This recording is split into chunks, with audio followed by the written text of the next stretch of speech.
Bien, Muy bien, gracias. muchas gracias. ¿Cómo han Eh, estado? Qué bueno, muy bien, muy bien. Bien, Bienvenida. gracias a Dios. Qué bueno, Qué rico, me alegra. qué rico. Sí, muy bien, gracias a Dios. Excelente.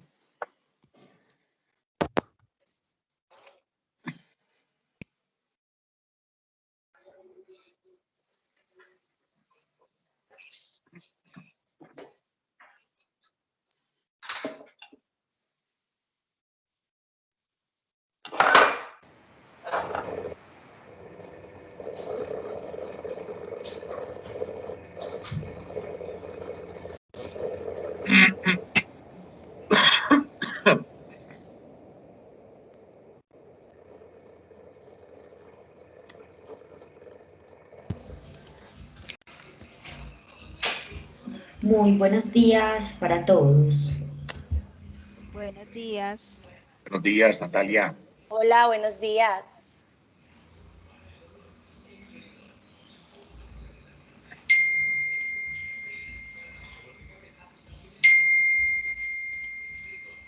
Bueno, vamos entonces a dar inicio con este seminario. El Centro de Pensamiento Pedagógico de la Secretaría de Educación y Cultura del municipio de Envigado y la institución universitaria de Envigado les dan la bienvenida al cuarto seminario sobre enseñabilidad de los saberes, la ética, la religión y las ciencias espirituales. Estos seminarios sobre enseñabilidad de los saberes son espacios de encuentro para la reflexión en torno a la antropología, la epistemología, la pedagogía y la didáctica de los distintos campos del conocimiento, en torno a los cuales los docentes del municipio de Envigado agencian procesos de formación con sus estudiantes que dan lugar al surgimiento de ciudadanos libres, responsables, respetuosos, apasionados por la ciencia, las filosofías, el arte y la tecnología. Y se espera que estos contribuyan en últimas en agentes de transformación que aporten al surgimiento de una cultura centrada en la conservación de la ética, la armonía, la inclusión, la equidad, el bienestar y la alegría del vivir cotidiano. A todos los asistentes y conferencistas, muchísimas gracias por haber aceptado esta invitación y a participar de este gran proyecto. Este evento será grabado para fines académicos y de difusión. Les solicitamos a los asistentes mantener sus micrófonos apagados y encender sus cámaras una vez se les solicite. Cada ponente tendrá una participación aproximada de 45 minutos para la realización de su intervención y posteriormente abriremos un espacio de 5 minutos para las preguntas. Iniciamos entonces esta cuarta versión del seminario con la intervención de Carlos Alberto Palacio Gómez, PhD en Filosofía y docente investigador de la IUE, quien nos hablará sobre el amar y la enseñanza de la ética, la religión y la espiritualidad. Muy bien, Natalia. Bueno, muchas gracias. Muchas gracias a todos los asistentes por haber aceptado esta invitación.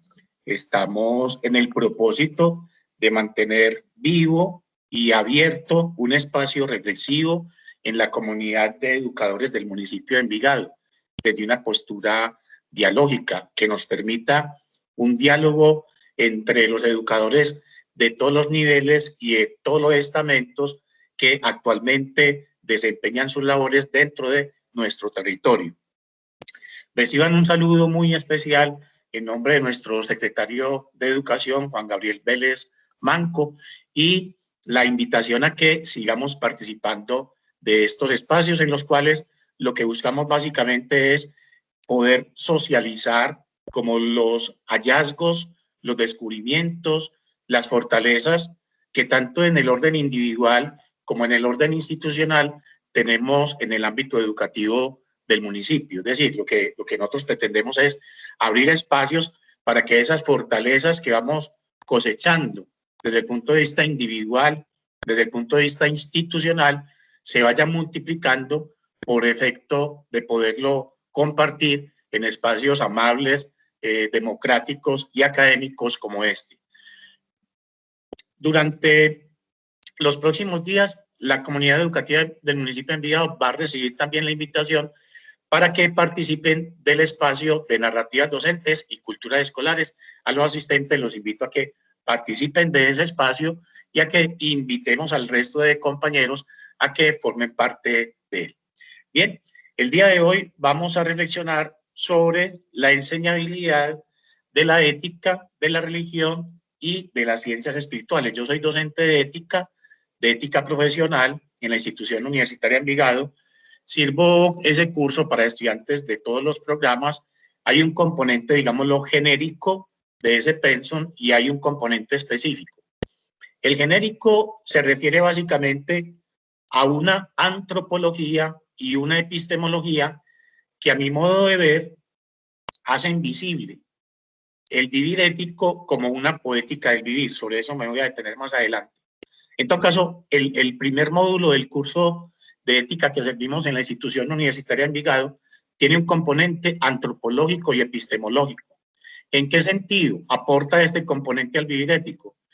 En la medida en que tengamos los seres humanos una conciencia acerca de lo que somos, acerca de nuestra condición humana, acerca de cómo operamos, acerca de qué variables van determinando el curso o la dirección de nuestra vida, entonces sencillamente vamos a tener más posibilidades precisamente de conducir nuestro vivir hacia un horizonte ético, ¿cierto?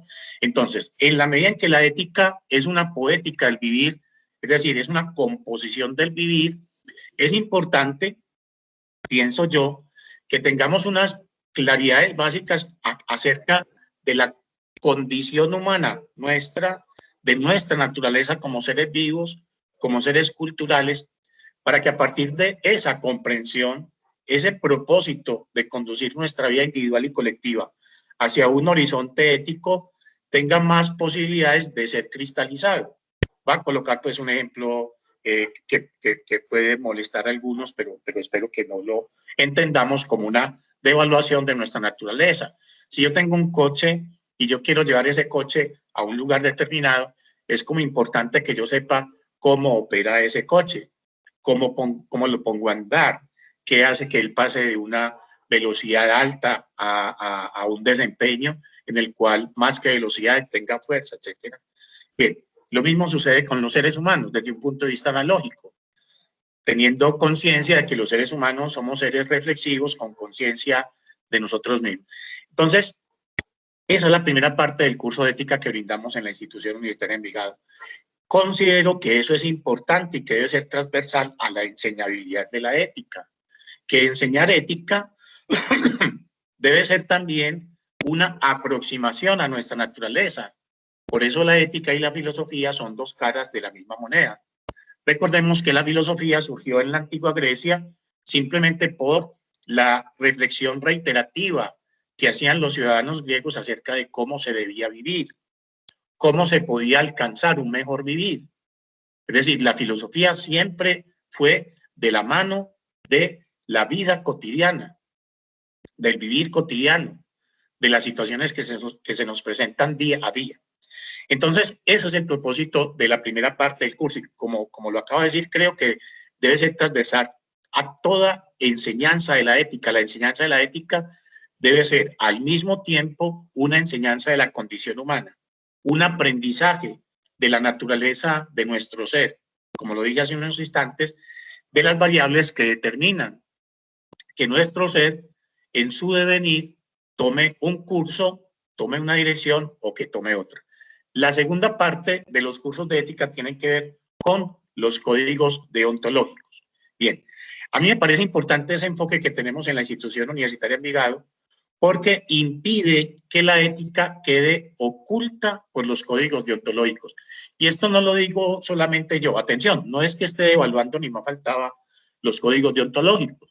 No, los códigos deontológicos son muy importantes. Como lo he afirmado en otras ocasiones, los códigos deontológicos son expresión de comunidades de expertos en un campo profesional específico a fin de que los practicantes de ese campo profesional tengan orientaciones y pautas para que el desempeño de la misma se dé dentro de los cánones del respeto, de la responsabilidad y de la libertad. Para mí eso es lo que define a un código de ética o un código deontológico. Que se hace a través de una jurisprudencia, que tiene unas normativas, que tiene una sanción, etcétera. Sí, eso forma parte, pero para mí lo más relevante del código ontológico es que es un pronunciamiento de una comunidad de expertos, ¿cierto? Para inducir o para orientar a los practicantes de esa profesión. ¿Para qué? Para que esa profesión sea desempeñada con respeto, con responsabilidad y con libertad. Y creo que ahí caben todos los pormenores propios precisamente de un código deontológico. Pero opino similar a como lo afirmaba y lo sostenía nuestro distinguido periodista ya difunto Javier Darío Restrepo, que muchas veces los códigos deontológicos opacan la ética. Es decir, en muchas ocasiones colocamos como toda la atención en los códigos deontológicos y por un efecto como de coletazo, terminamos dando la impresión de que la ética es el código deontológico, y es ahí donde el código deontológico se puede convertir en un obstáculo epistemológico para promover la ética como un estilo de vida. Entonces, consideramos nosotros que lo importante en la formación ética de nuestros estudiantes es que ellos alcancen a hacer una distinción de la ética suficientemente atractiva, suficientemente autónoma, que efectivamente se les convierta a ellos en un parámetro de vida, ¿cierto? Se convierta en un apoyo, en un referente, en un propósito, pero lo más importante, en una práctica cotidiana. Entonces, para ese efecto, importante que nuestros cursos tengan esas dimensiones. Claro que son importantes los códigos deontológicos, pero los códigos deontológicos dentro de un contexto más amplio. Y considero personalmente que ese contexto más amplio puede ser el correspondiente al proyecto que venimos adelantando en el Centro de Pensamiento Pedagógico de Envigado. ¿Cuál? El referido a inducir una transformación cultural profunda de mentalidad en la nación colombiana. Estamos convencidos que la nación colombiana en lo fundamental necesita un cambio de mentalidad. Necesitamos un cambio de mentalidad. Y ese cambio de mentalidad debe estar dirigido a promover un vivir cultural que esté centrado en conservar. Nuestra vida se caracteriza en lo fundamental por aquello que conserva. Nuestro vivir, tanto individual como institucional, se caracteriza por aquello que conservamos en las conversaciones cotidianas. Y la transformación cultural profunda a la cual estamos invitando, ¿cierto? Propone que practiquemos una forma de relacionarnos que esté centrada en conservar la equidad, la inclusión, el bienestar, la armonía, la ética y la alegría. Voy a decirlo de otra manera, enunciando en primer lugar la categoría de la ética. La transformación cultural profunda que estamos proponiendo consiste en que logremos vivir en unas relaciones en las que estemos centrados en conservar, que ese sea nuestro propósito. Conservar, ¿qué queremos conservar? Porque lo que conservamos nos da nuestra identidad. Que conservemos el vivir ético, del cual el código ontológico es una partecita. Que conservemos el vivir ético, el vivir en la inclusión, en la equidad, en el bienestar, en la alegría y en la armonía. Muy bien, mis queridos docentes.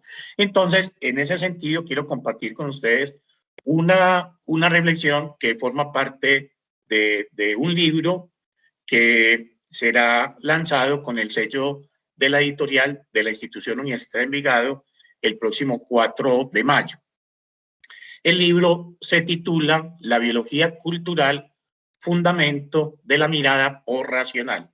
Bien, y hay un capítulo que se titula La ética como poética del vivir, centrada en la conservación unidireccional de la legitimidad de uno, de los otros y del otro. El título está muy largo, pues ya el título parece como que fuera el capítulo. Voy a volver a enunciarlo.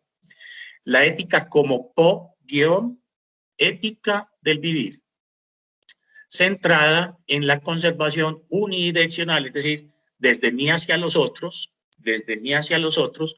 de la legitimidad de uno, de los otros y del otro. Bueno, ahí estoy aludiendo a la dinámica emocional que hace que la ética aparezca como una forma de relacionarme y no como un discurso. Quien vive la ética consciente o inconscientemente está centrado en conservar un sentir y un sentir desde el cual se considera a sí mismo como válido y considera a las demás personas también como válidas. Pero ni siquiera solamente a las demás personas, a lo que va surgiendo, a lo que va aconteciendo. Una claridad. Que uno acepte en su legitimidad el ser propio, el ser de los otros y lo que va aconteciendo, no significa necesariamente que uno acepte lo que uno ha hecho, lo que los otros están haciendo o lo que está aconteciendo. Son dos cosas diferentes.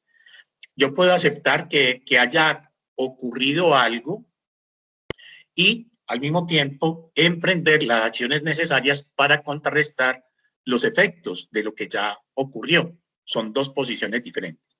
En todo caso, en el título estoy planteando que la ética básicamente es una forma de vivir que está centrada en una dinámica conductual. Y esa dinámica conductual tiene que ver con conservar, unidireccionalmente, es decir, simplemente desde mí, sin esperar nada a cambio.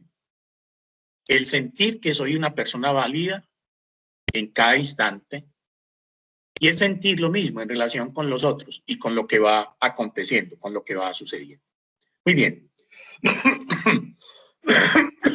Dice así el texto. En nuestra sociedad hay una tendencia marcada a considerar la ética como un discurso devaluado, de segundo nivel, algo anacrónico, un asunto pasado de moda.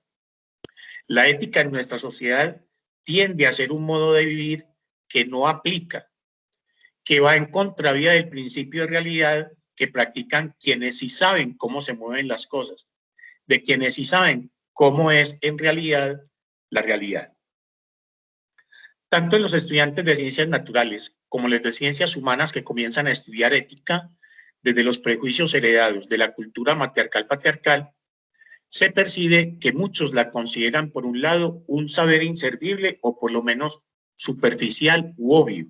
Es como un prejuicio que yo descubro en mis estudiantes, que muchos de ellas llegan con la impresión de que la ética es un saber como que no sirve, pero como que hay que aparentarlo, como que hay que hablar de él. Hay como cierto desánimo, cierto descreimiento frente al discurso que se refiere a la ética, por un lado.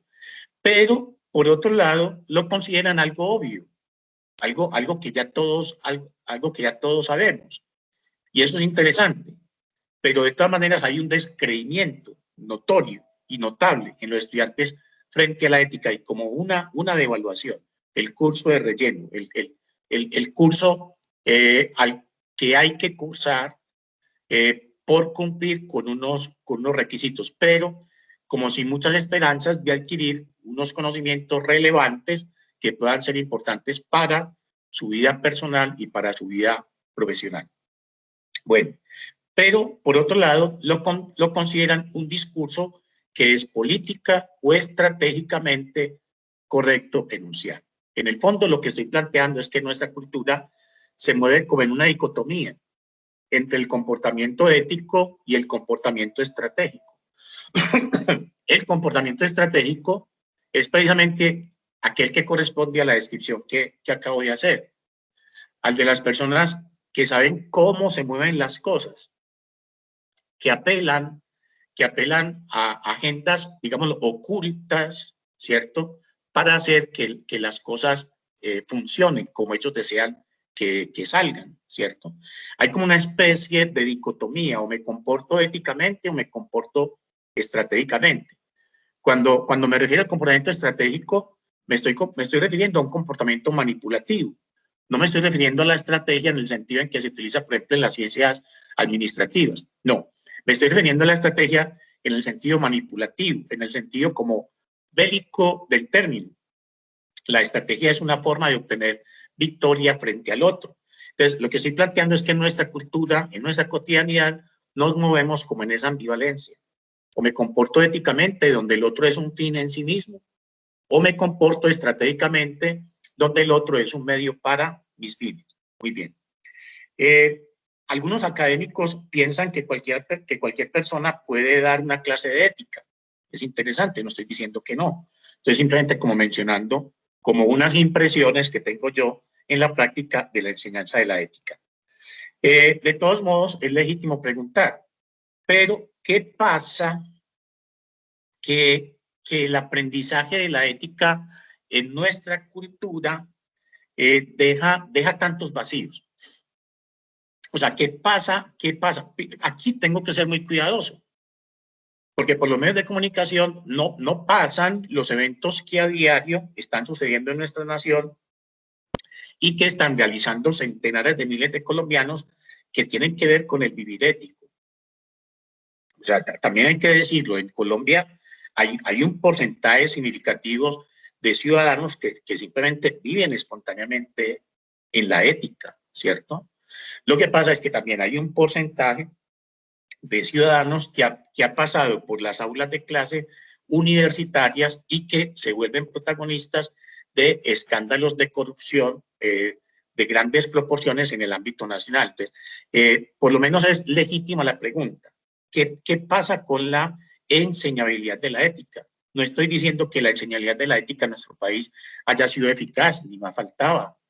De su eficacia hablan estos centenares, o yo diría millones de colombianos que quieren y hacen su vida en la ética. El campesinado colombiano, sin entrar a idealizarlo. Es una población que tiene todo el fervor, que tiene toda la inclinación, que tiene todo el deseo de hacer una vida completamente honesta, centrada en el cultivo de los alimentos, en el cuidado de su ganado, de sus animalitos domésticos, en el labrar la tierra y en la esperanza de recibir una remuneración que le permita seguir viviendo en esa armonía con la naturaleza y con los otros que el campesino añora, ¿cierto? Pero es importante, la marcha que se dio esta semana en Colombia tiene que ver con eso. La gran inconformidad que tiene gran parte de la nación colombiana tiene que ver con el hecho de que se derrochan, se malgastan o se roban nuestros recursos. Muy bien. Entonces, de ahí la importancia, pienso yo, de reiterar la necesidad de que desde la educación promovamos una transformación cultural profunda de mentalidad. Los países desarrollados tienen una mentalidad particular, ¿cierto? Si nos detenemos un instante a reconocer algunos rasgos de mentalidad de países como Dinamarca, como Suiza, como Finlandia, como Noruega, vamos a ver fundamentalmente que hay una mentalidad que está alineada con el vivir ético. Esa es la característica de los países desarrollados, que hay una mentalidad caracterizada por una gran confianza entre ellos. Confían mucho entre ellos. Yo confío en una sociedad si yo no he sido objeto de muchas relaciones estratégicas, si yo no he sido objeto de muchas relaciones de negación, si yo no he sido objeto de muchas relaciones de indignación, de marginación. Claro, entonces eso hace que en mí surca el deseo de estar abierto a relacionarme con los otros, ¿cierto? Muy bien, entonces, otra característica de estos países desarrollados que está alineada con el vivir ético es que tienen una gran confianza en sus gobernantes. ¿Por qué tienen una gran confianza en sus gobernantes? Precisamente porque desempeñan con respeto, con responsabilidad y con libertad lo que les corresponde como funcionarios. No están buscando privilegios, no están desempeñando esos cargos desde un punto de vista estratégico en el sentido en que lo mencioné hace unos instantes, sino desde un punto de vista ético, desde el punto de vista de querer servirle a la comunidad. Porque en últimas, que son, como lo dice nuestro alcalde Braulio, los servidores no venimos a ser servidos, sino a servir. ¿Qué es un servidor público? Eso. Es una persona que pone al servicio de la comunidad sus competencias, sus habilidades, para facilitar que el resto de la comunidad puedan ser servidores unos de otros. Ese es el sentido del vivir en la sociedad. Entonces, de ahí la importancia que siento yo tiene el hecho de que nosotros enfaticemos la necesidad de inducir un cambio cultural profundo de mentalidad que apunte hacia el horizonte en el cual la ética es una forma de relacionarnos con nosotros mismos y con los demás en la vida cotidiana. Muy bien. Entonces, en nuestra sociedad hay una tendencia marcada a utilizar hipócritamente el discurso sobre la ética, lo que a su vez revela que nuestra cultura no la vive como lo que verdaderamente es. ¿Qué es lo que yo planteo que es verdaderamente el vivir ético? Lo que dije en el título. Una poética del vivir, esa palabra me parece a mí demasiado bonita. Una poética, la palabra poética tiene la ética dentro de sí misma. Entonces la ética es una poética. Y la poética, ustedes saben, es el arte de componer artísticamente una obra. Uno identifica una canción de un cantante determinado porque ya uno ha captado, ha abstraído la poética de ese cantante o de esa agrupación. O la poética de ese pintor. Ese es un cuadro de Velázquez, ese es un cuadro de Rafael, ese es un cuadro de Botero, ¿cierto? Porque uno ha identificado la poética, es decir, la forma como él compone artísticamente sus obras. Entonces me parece bonito porque desde el ámbito de las ciencias humanas decimos que una responsabilidad fundamental de los seres humanos es hacer de nuestra vida una obra de arte, es hacer de nuestra vida una obra de arte. Entonces la palabra poética tiene una completa pertinencia, no entra forzada.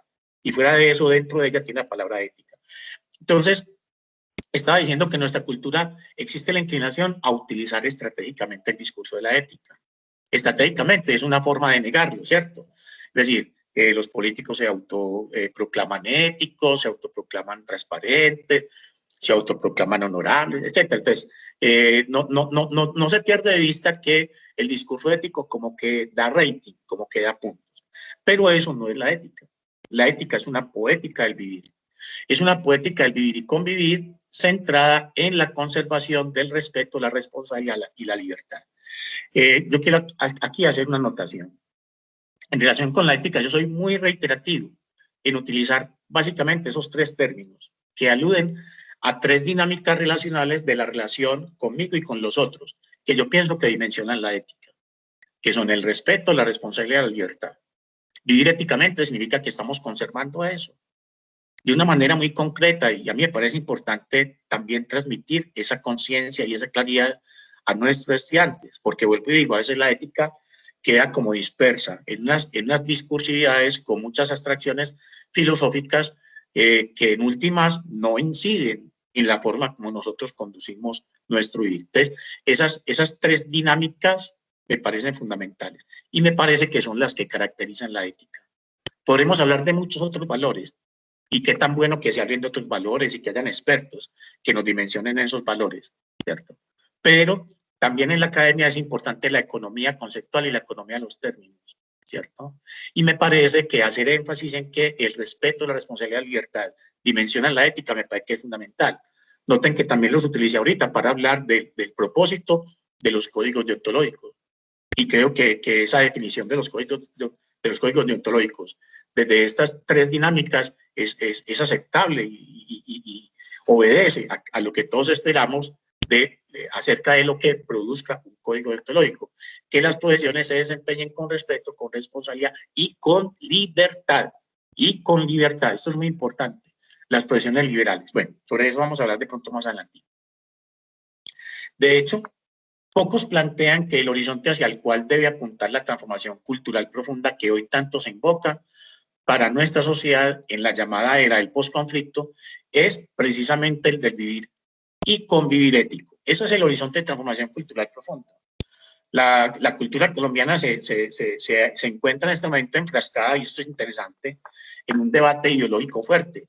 No obstante, creo que nosotros debemos ser muy claros como educadores en señalar que la transformación que marca positivamente a una sociedad no se fundamenta estrictamente en la ideología, es lo que yo creo, ¿cierto? Puedo estar equivocado, pero creo que las transformaciones culturales de muchas naciones que se han hecho amparadas solamente en los cánones ideológicos no han logrado sacar adelante a las naciones correspondientes en el sentido de inducir unas dinámicas relacionales que produzcan sinergia, que produzcan prosperidad, que produzcan riqueza, que produzcan bienestar, que produzcan en últimas confianza. Somos testigos, por ejemplo, del caso de Venezuela, en donde se ha tratado de inducir una transformación en esa nación, pero la confianza no es la característica principal del tejido social venezolano. Y donde no hay confianza, no hay proyecto unitario de nación. Muy bien. Ok. Es común, lamentablemente, encontrar en las campañas electorales, en los reinados de belleza y en las intervenciones de los funcionarios públicos y privados, que las alusiones al vivir ético se practican tanto para autopromoverse como para cuestionar el accionar de los demás. Es decir, de un modo estratégico, ¿cierto? Yo soy bueno, ustedes son malos. Yo soy bueno, ustedes son malos. Muy bien. Pero que no constituye necesariamente una guía o un referente para el vivir personal. En una palabra, la ética forma parte de los discursos manifiestos de la cultura dominante, pero no está presente implícitamente en los haceres y sentires cotidianos que dicha cultura promueve.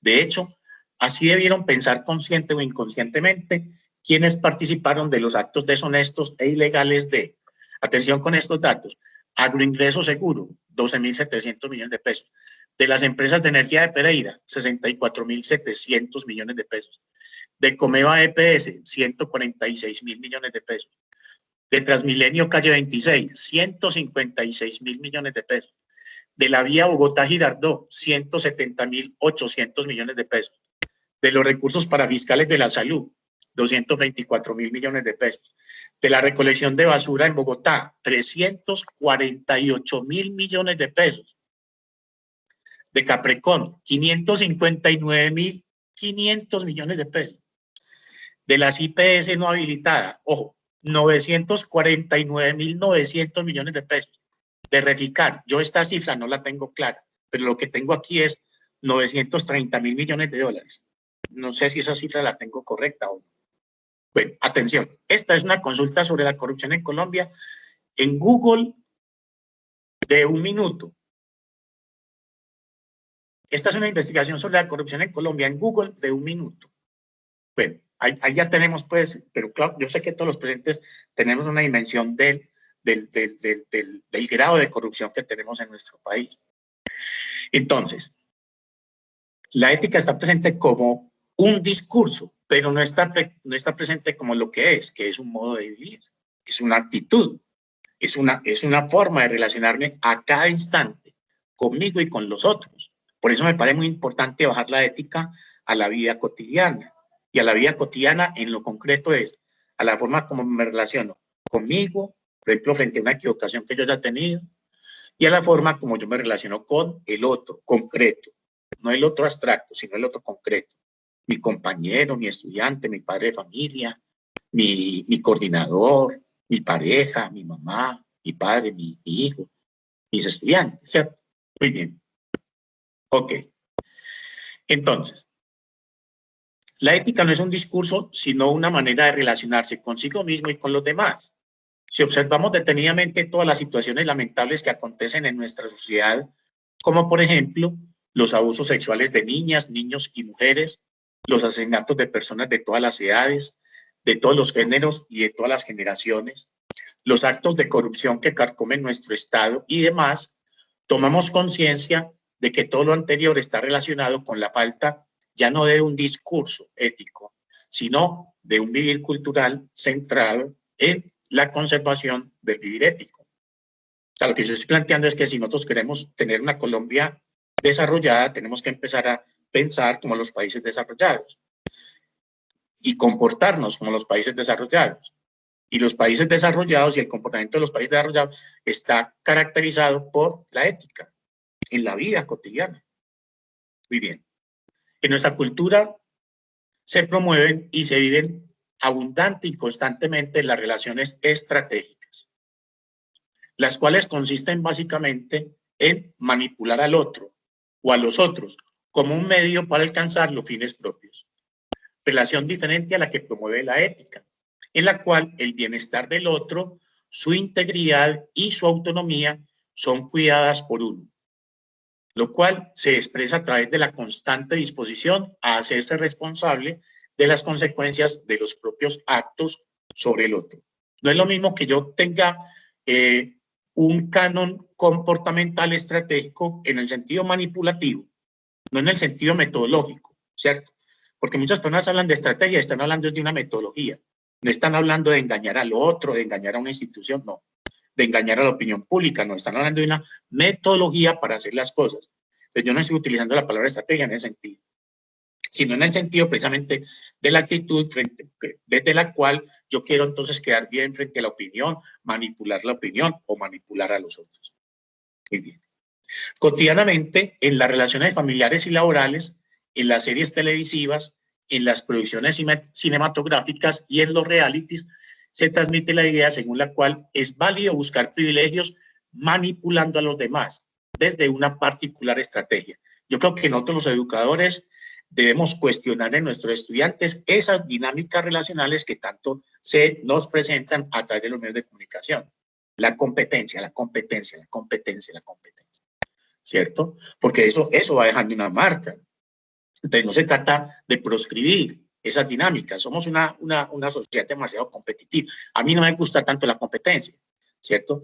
Pero me parece que frente a ella, los docentes debemos ser enfáticos en el sentido de que lo que caracteriza la convivencia humana no es la competencia, sino que es la colaboración, el reconocimiento y la colaboración. O sea, lo que quiero decir es que se nos dan muchos mensajes para vivir estratégicamente a través de los medios de comunicación y los realities son una forma de ello. Muy bien, sin embargo, en quienes descubren que son asumidos y tratados así por los otros, es decir, estratégicamente, quienes descubren que son tratados así estratégicamente, me disculpan, surge una profunda molestia que ven como legítima desde la conciencia de ser persona, de que ser persona es distinto a ser un objeto manipulable. En cada generación de cada cultura en la que no ha desaparecido absolutamente la sensibilidad frente al vivir ético, surgen destellos de dicha conciencia. Es decir, hay una sabiduría que los seres humanos conservamos, que por épocas puede menguar o por épocas puede resplandecer, pero siempre hay destellos de esa sabiduría. Bien, y esos destellos de dicha conciencia se expresan a través de máximas, sentencias o refranes, que como tales son un acopio precisamente de sabiduría. Una de ellas, no hagas a los otros lo que no quieres que te hagan a ti. En nuestra cultura matriarcal-patriarcal, yo soy muy enfático siempre en señalar que los seres humanos hemos vivido en culturas matriarcales, como la que vivimos actualmente, pero que hemos vivido en otras culturas, porque eso forma parte del cambio cultural profundo que queremos experimentar. Las culturas patriarcales son muy jerárquicas, son muy piramidales, están muy alineadas con el dominio, con la lucha, con el control, que conducen en últimas a la guerra, al malestar. Mientras que las culturas matrísticas son culturas más horizontales, más circulares, más equitativas, más centradas en la colaboración. Me parece que eso también es muy importante. ¿Por qué? Porque así como estaba aludiendo ahorita a los países desarrollados contemporáneos, a lo largo de la historia también podemos hacer un estudio y darnos cuenta de que las culturas matrísticas son culturas inclinadas al vivir ético. Es decir, las culturas que tratan de conservar la equidad, la inclusión, la armonía, son culturas que están centradas en la ética. Es decir, todo eso va como de la mano. El vivir ético va desmoronando las relaciones jerárquicas. El vivir estratégico va estimulando las gradaciones o las distribuciones jerárquicas. Muy bien.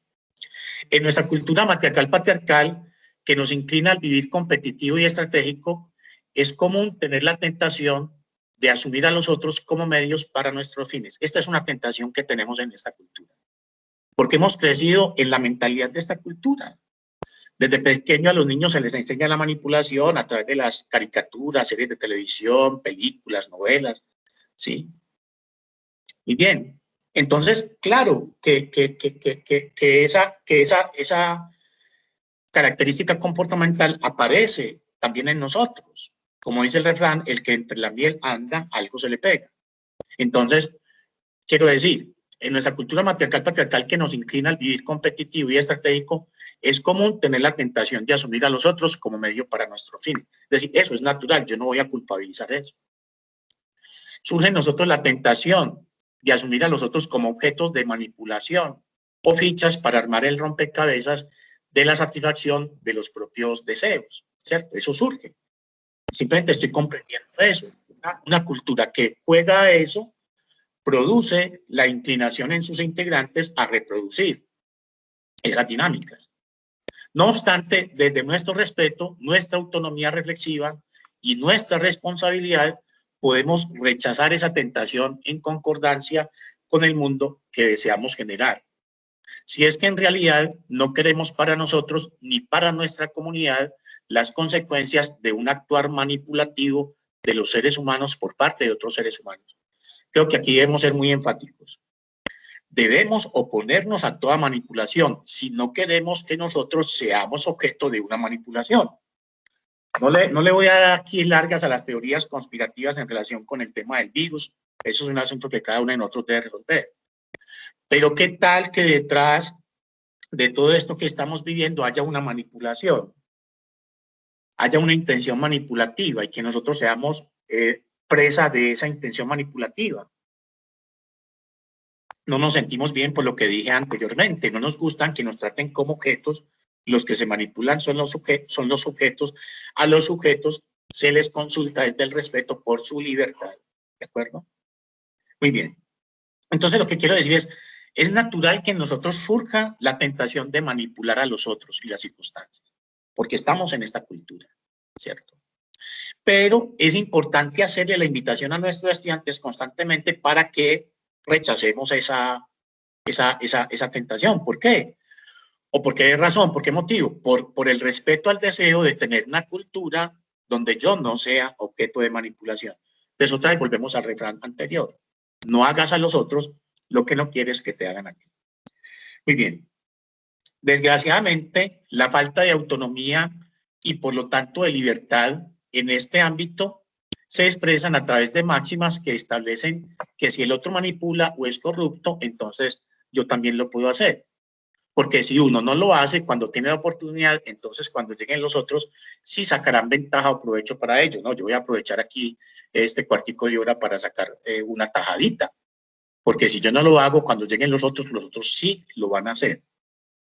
Bueno, esa actitud lo que refleja simplemente es falta de autonomía y de libertad.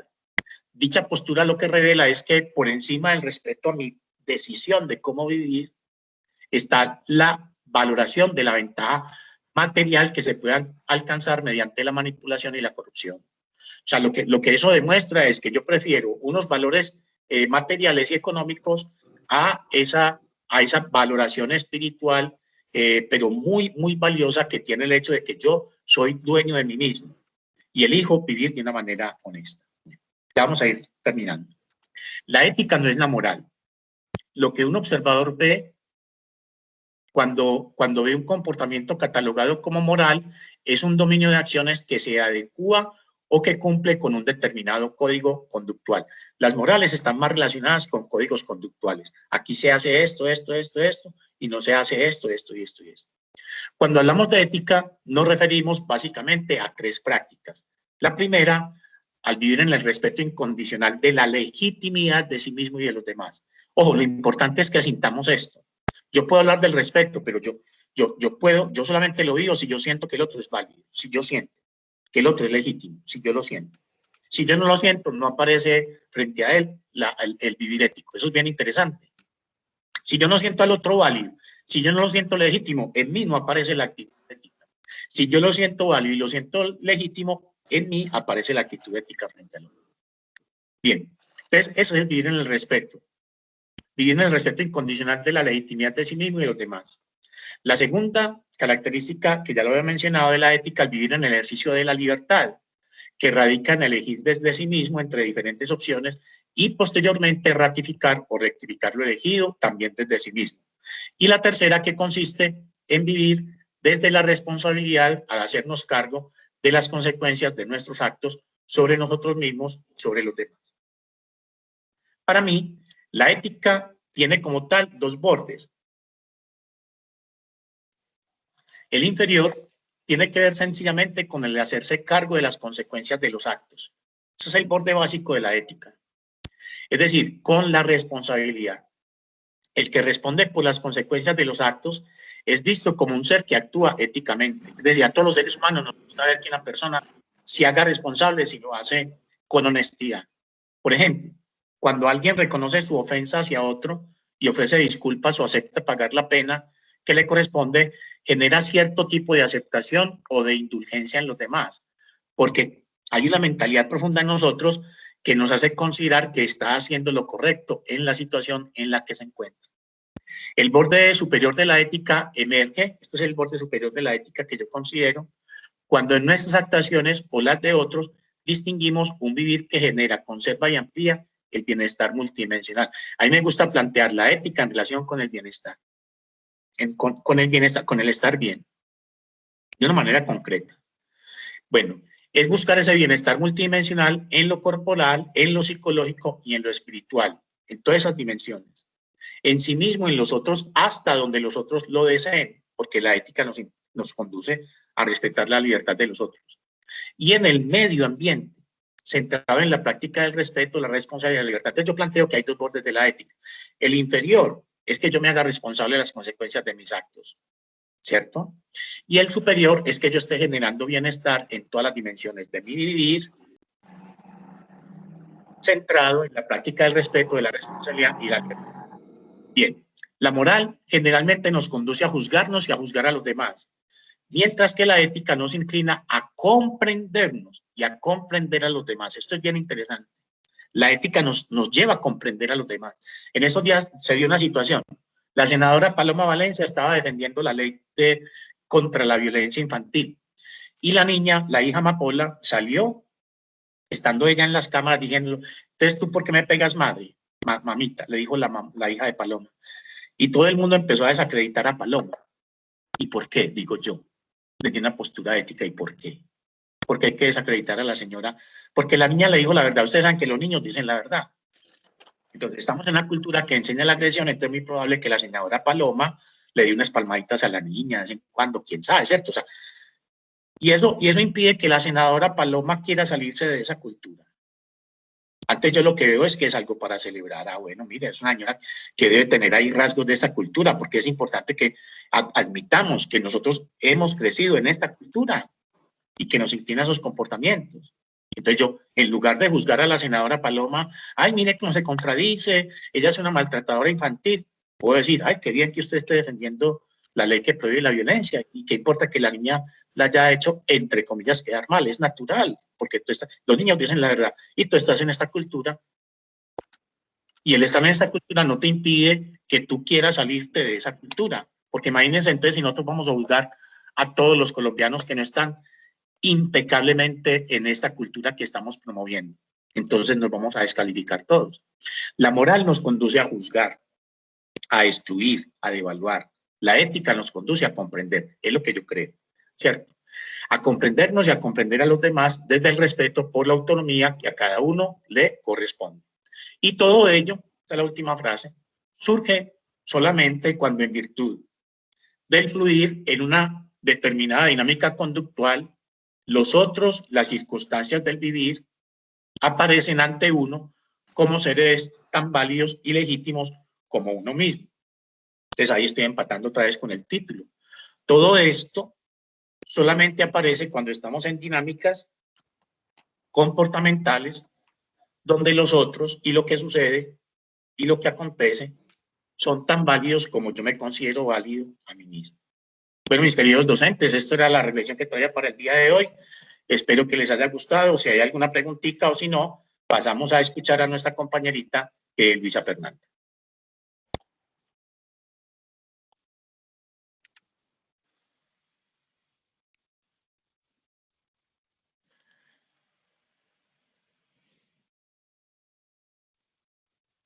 Muy bien. Bueno, Natalia. Héctor, Cántala. hay una Jorge Henry, pregunta. mi compañerito de la universidad. Jorge. Henry.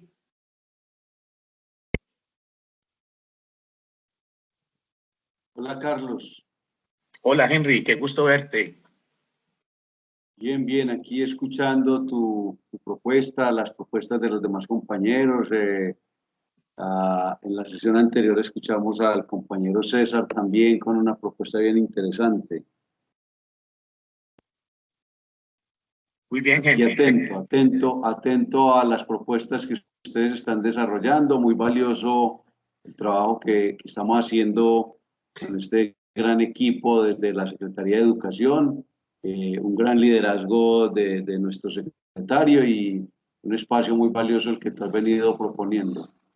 Muy bien, Henry. Muchas gracias, hombre. Un abrazo, Henry, compañero de muchos proyectos en la universidad.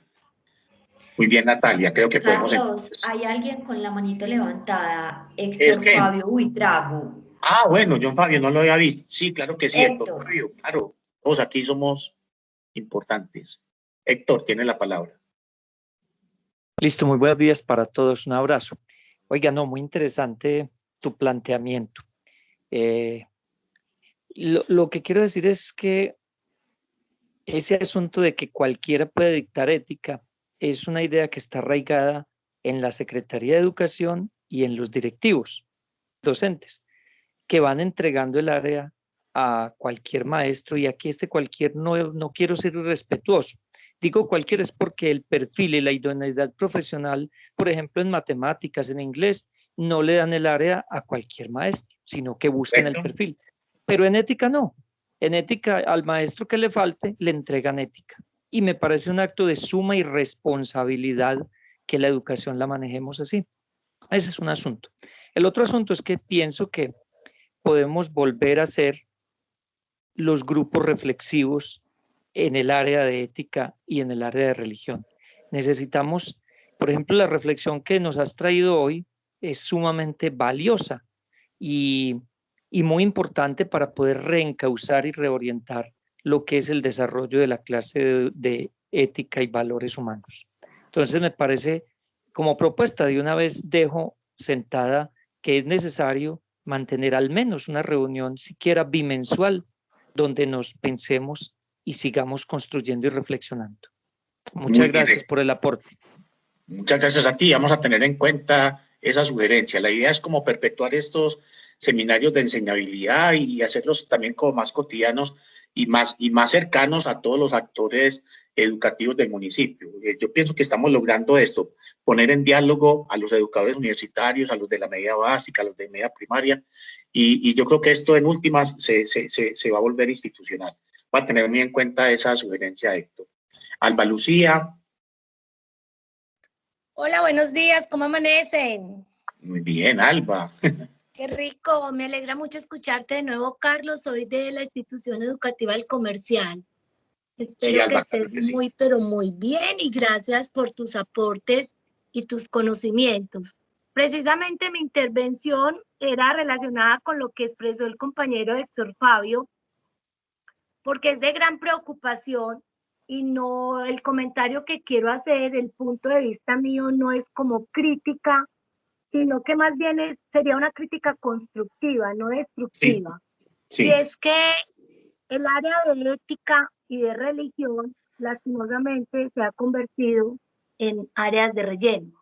Así lo llaman inclusive en los colegios. Y nuestras áreas son hermosas porque tienen que ver con el ser humano en todo su entorno y en todas las dimensiones del ser humano. A mí sí me pone muy triste porque cuando uno es idóneo en el área y ven cómo el área la aporrean, por decir algo, ¿cierto? Pienso que eso va de parte de cada administración en las instituciones.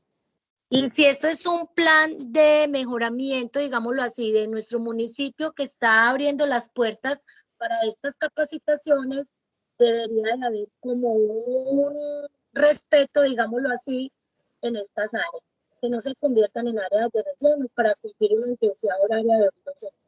Somos idóneos y se deben escoger personas idóneas para estas áreas. Muchas gracias. La pregunta que te tengo para ti es, ¿cómo lograr esa transformación social en nuestros colegios? que tú hablaste al principio de esta transformación mental, ¿cómo lograrla? Ah, muy bien, Alba, qué buena pregunta. Qué bueno que haya quedado esa inquietud ahí en el ambiente. Bueno, básicamente tiene que ver como con el cuerpo que les expliqué al comienzo. Es necesario como socializar una mirada antropológica y epistemológica, una mirada antropológica y epistemológica que nos haga visible esa transformación cultural a través del proyecto de Pedagogía de la Mar y Transformación Cultural Profunda que ya llevamos al comercial. Es que nosotros podemos como ir sumando a ese proceso. No sé si te recuerdas de los referentes de convivencia, de la claridad sobre la dinámica emocional de los seres humanos, Sí, la claridad acerca de cómo perciben. Pero entonces básicamente se trata de que podamos como ir conformando una comunidad de educadores sensibles a ese propósito, que vayamos practicando una forma de conversar, porque en última la cultura se caracteriza por una forma de conversar.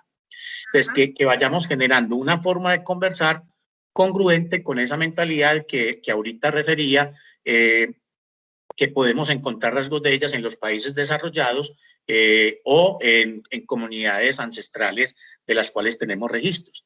Entonces, es un proceso paulatino, pero que yo pienso que sí podemos ir sacando adelante la conocida. Muchas gracias, Carlos. A ti, Alba, un abrazo. Igualmente. Muy bien.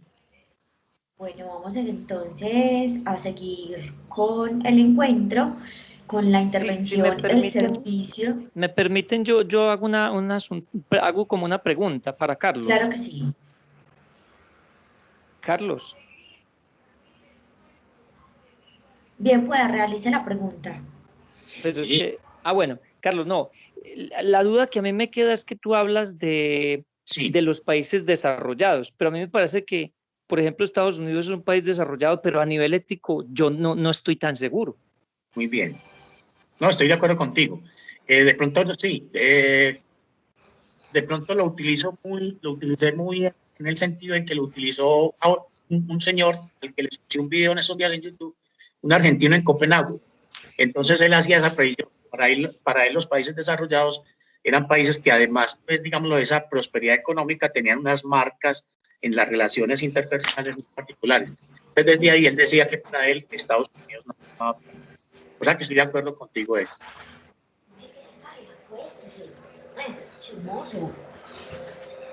Listo, gracias. A ti, Héctor. Un abrazo, Héctor.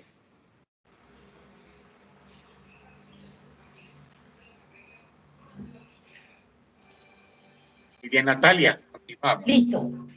Entonces vamos a finalizar este encuentro con la intervención al servicio a los demás como ejes de la convivencia escolar a cargo de Luisa Fernanda Espejo Osorio. Ella es psicóloga, especialista en farmacodependencia, especialista en proyectos sociales, magíster en educación y derechos humanos y docente orientador de la institución educativa San Vicente de Paúl.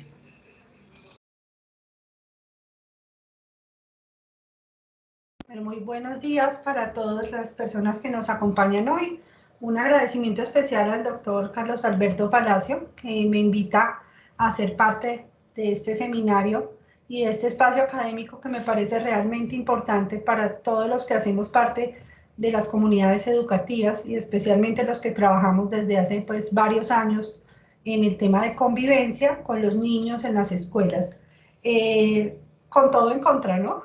Con todo en contra, y creo que los docentes, los orientadores, los directivos docentes, tenemos un reto enorme, porque finalmente lo que hablaba ahorita el doctor Carlos en el tema de la ética, del manejo que estamos haciendo en la educación sobre estos temas que son tan importantes para los niños, pues termina uno como con todo en contra en la parte de que hasta los medios de comunicación y toda esta información que los chicos reciben empieza a ser un actor importante para que nosotros conozcamos cómo lograr implementar en estos niños una mejor convivencia, que eso lo lleven a sus hogares, que las familias empiecen a entender que la convivencia es importante y de verdad que ahí sí somos como héroes, ¿no? Como héroes para poder formar a estos estudiantes con tantas intervenciones externas, que los llevan a ellos a tomar incluso malas decisiones. Entonces, una felicitación pues a todos mis compañeros que están acá, porque estamos haciendo un trabajo importante, porque la labor de la educación pues es una labor social en esencia, ¿cierto? Y el servir al otro y el servir al más niño, al más pequeño de la sociedad, pues nos pone en un lugar importante dentro del rango de los seres humanos que apoyamos el servicio al otro. Entonces, bienvenidos, mi nombre, me permito aquí compartir, discúlpenme, mi nombre es Luisa Fernanda Espejo, yo soy docente orientadora en este momento de la institución educativa San Vicente de Paúl. Pues antes de entrar al tema de educación, trabajé muchísimos años con personas que tenían o pues que estaban sufriendo del flagelo de la adicción. Más o menos durante los 15 años me desempeñé en esa área, lo cual para mí de manera personal pues fue muy constructivo en mi vida. Luego me viene a mí la oportunidad de pertenecer a una comunidad educativa en Sabaneta. Entro desde hace más o menos 12 años a esta labor.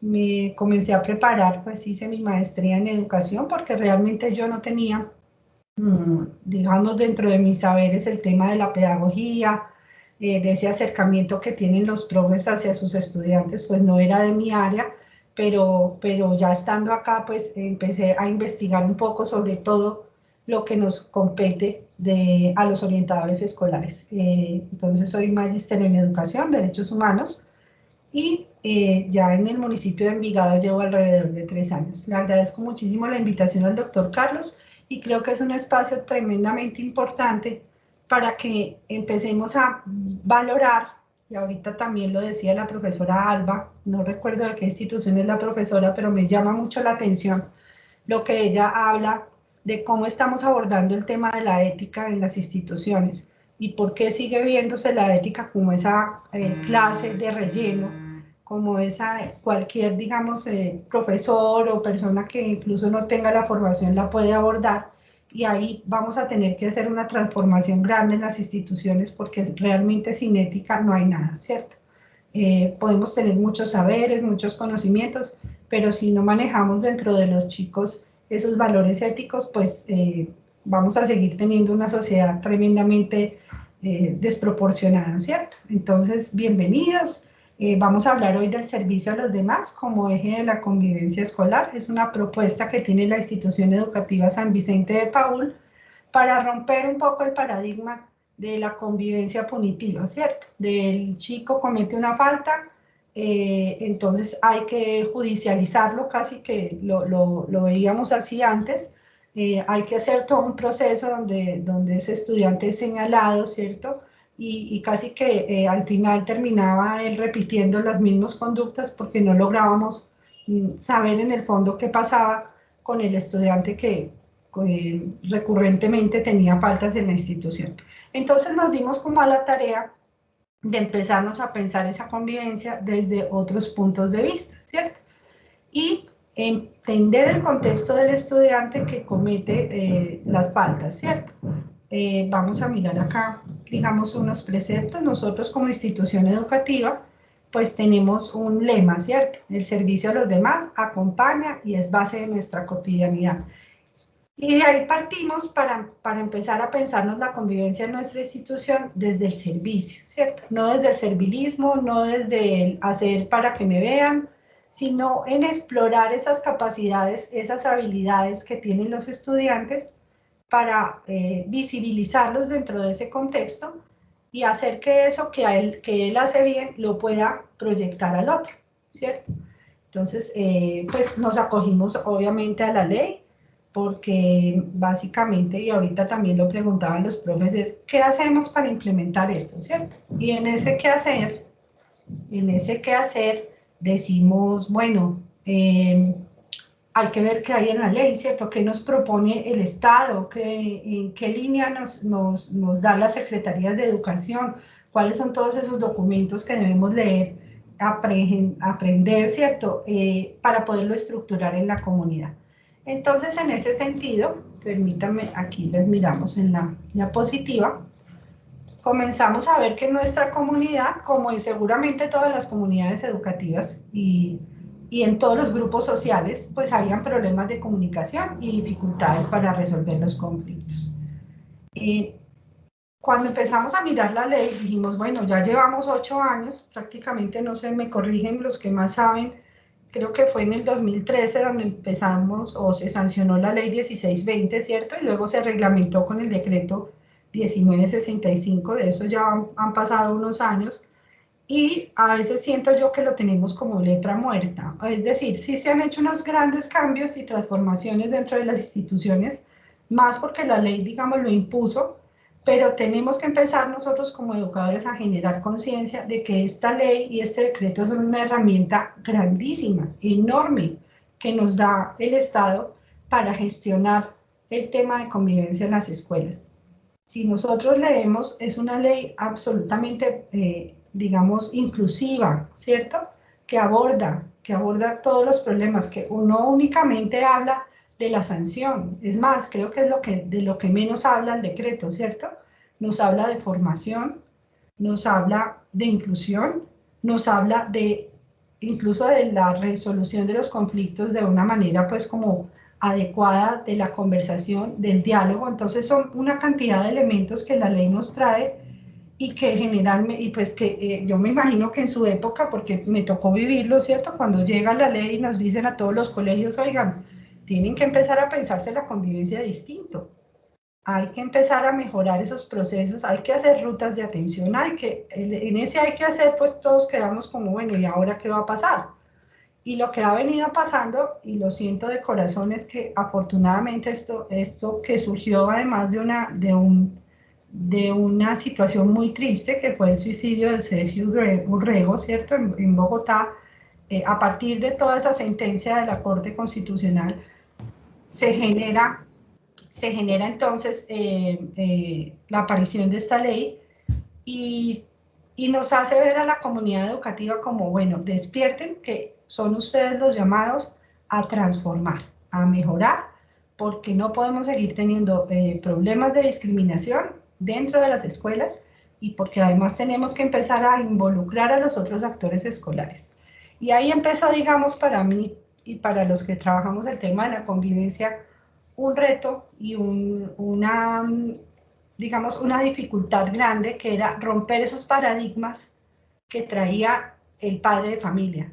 Y aún más grave, y lo digo con todo cariño, romper los paradigmas que traía el docente, ¿cierto?, sobre el tema de la sanción, pero es que eso no era culpa del docente, porque si ustedes recuerdan, pues también estábamos acostumbrados a que la letra con sangre entra, a que la disciplina era punitiva, a que el niño que tenía alguna falla en convivencia, entonces lo mandábamos para coordinación e incluso para la casa unos días, y empezamos todos a pensar, bueno, ¿y esto de qué ha servido, cierto? Eso de pronto ha ahondado más los problemas de convivencia en la escuela, y realmente la formación dónde queda, y esa parte pedagógica dónde queda. Y ahí es donde la ley nos da la herramienta, porque la ley es absolutamente pedagógica y nos invita a nosotros como actores escolares a pensarnos esa nueva posibilidad de hacer las cosas de forma distinta. Entonces, esta también charla o esta oportunidad que me da la universidad es para decirles que sí, que desde la escuela se puede, que lo debemos hacer, que es uno de nuestros deberes sociales, formar a estos chicos con las herramientas más bonitas que nos da la vida, ¿cierto? El diálogo, la comunicación, el conocer al otro, el estar de frente a una realidad de estos niños que no es sencilla, ¿cierto? Ponernos en el lugar de las familias, y ahora en tiempos de pandemia muchísimo más, porque finalmente entramos casi que al hogar de estos niños y nos hemos dado cuenta de cómo los tratan sus papás, incluso en cámara, ¿no? Y siéntese a ver, y hágale a él, y le toca hacer. Y entonces son niños que todo el día están como que los adultos ejercemos un control enorme sobre ellos, pero se nos ha olvidado un poco el buen trato. Entonces, bueno, digamos, a toda esta dinámica nos estamos enfrentando. Y para empezar de pronto un poco con el tema, yo saqué algunos puntos importantes que deberíamos como analizar, ¿cierto? Primero, que estamos enfocados a una educación libre de violencias y de discriminación. Y esto no es solo un llamado a la escuela, es un llamado a la comunidad en general, a la nación, ¿cierto? Colombia ha sido un país de tradición violento, en su lenguaje es violento. Somos en varias regiones del país, bueno, yo soy bogotana, pero pues he tenido la oportunidad de compartir con gente de todo el país, y en cada región hay un tipo de agresión verbal hacia el niño, ¿cierto? Como que siempre estamos viendo que el niño no tiene validez en lo que dice, y a veces lo hacemos de manera inconsciente, ¿no? Cállese que usted está muy chiquito, ¿usted qué va a saber? Espere que sea grande para que opine, o sea, siempre estamos tratando de, digamos, si se puede decir la palabra, invalidar el sentir del niño, el sentir del adolescente. De hecho, cuando uno está en la adolescencia, si ustedes lo recuerdan, uno siempre está en crítica, ¿no? ¿Y a mí por qué? ¿Y esto por qué me toca a mí? Y se está cuestionando, y hormonalmente también su cuerpo está respondiendo a los estímulos externos de una manera distinta, pero nunca le damos la palabra al joven. O sea, siempre lo tenemos como etiquetado como, ah, es que es tan joven que no entiende, es que no le ha tocado duro en la vida, es que, y como que siempre estamos esperando a que ese niño nos entienda a nosotros, pero nosotros no escuchamos su saber, su vivir, su saber, su modo de vida en casa, cómo se comporta en su barrio, cómo se comporta con sus amigos. Y pues si estamos invalidando al objeto de nuestra atención, pues empezamos mal, ¿cierto?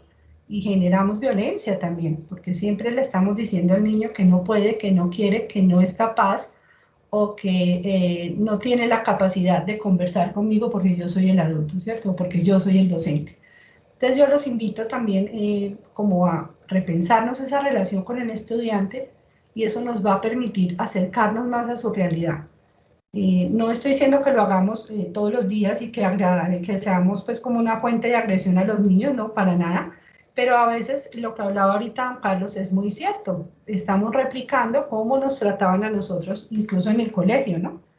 Entonces calladitos, entonces sentaditos, y uno era pues como con susto de la monja, del profesor que era el más bravo, de la profesora que era regañona. ¿Y qué sentido tiene vivir con miedo? ¿Y qué sentido tiene vivir con miedo en una escuela? No tiene ninguna lógica que en el mayor tiempo donde pasan los niños, pues los estemos atemorizando siempre, ¿cierto? Y los estemos siempre diciendo, es que si no lo haces te vamos a castigar. Y si no estudias, entonces te va a ir mal en la vida y no vas a lograr. Y en ese discurso tan negativo, pues siento que no estamos haciendo un buen aporte a la comunidad. Entonces, nosotros empezamos a pensarnos en la institución cómo hacer de este trato algo más amoroso, ¿cierto? Agradable. Y eso no quiere decir que no seamos disciplinados, porque la disciplina no riñe con el afecto, para nada. A muchos nos criaron con mucha disciplina, pero con mucho amor. Y somos personas que podemos expresar ese mismo cariño y respeto al otro porque nos hemos acostumbrado a eso, ¿cierto? Entonces vamos a empezar a pensarnos cómo acostumbrar a los niños a que realmente sí podemos trabajar desde el afecto. La idea entonces era mejorar los ambientes de aprendizaje, reconociendo y valorando el desarrollo de talentos y habilidades de los niños en el marco del buen trato. ¿Qué sabes hacer? ¿Qué te gustaría hacer para servir al otro? ¿Qué es lo que tú sabes hacer mejor que el otro para que puedas ayudarle y entrenarlo? Y ahí empezamos a ver que los niños tenían como más disposición para el aprendizaje. En el tema, bueno, están valorando lo que yo sé hacer. Sé dibujar, sé mejor dibujar que matemáticas, por ejemplo. Soy buen lector, me gusta opinar sobre ciertos temas. Entonces, cada cosita que el niño empezaba a mostrarnos como una, digamos, como una habilidad, nosotros también le decíamos, venga, usted que sabe hacer esto, vamos a prestar ese servicio que tú tienes a los demás. Y así hacer viva el lema, ¿cierto? El servicio a los demás nos acompaña y es base de nuestra comunidad. Bueno, también empezamos a pensar que las violencias escolares y la ocurrencia de esos eventos adversos no se generaban de forma espontánea. Entonces, es que todos los niños son iguales. Ay, todos los niños molestan por lo mismo. Ay, eso del bullying, eso no importa porque eso está normalizado. A mí también de niño me hacían bullying y nada me pasó.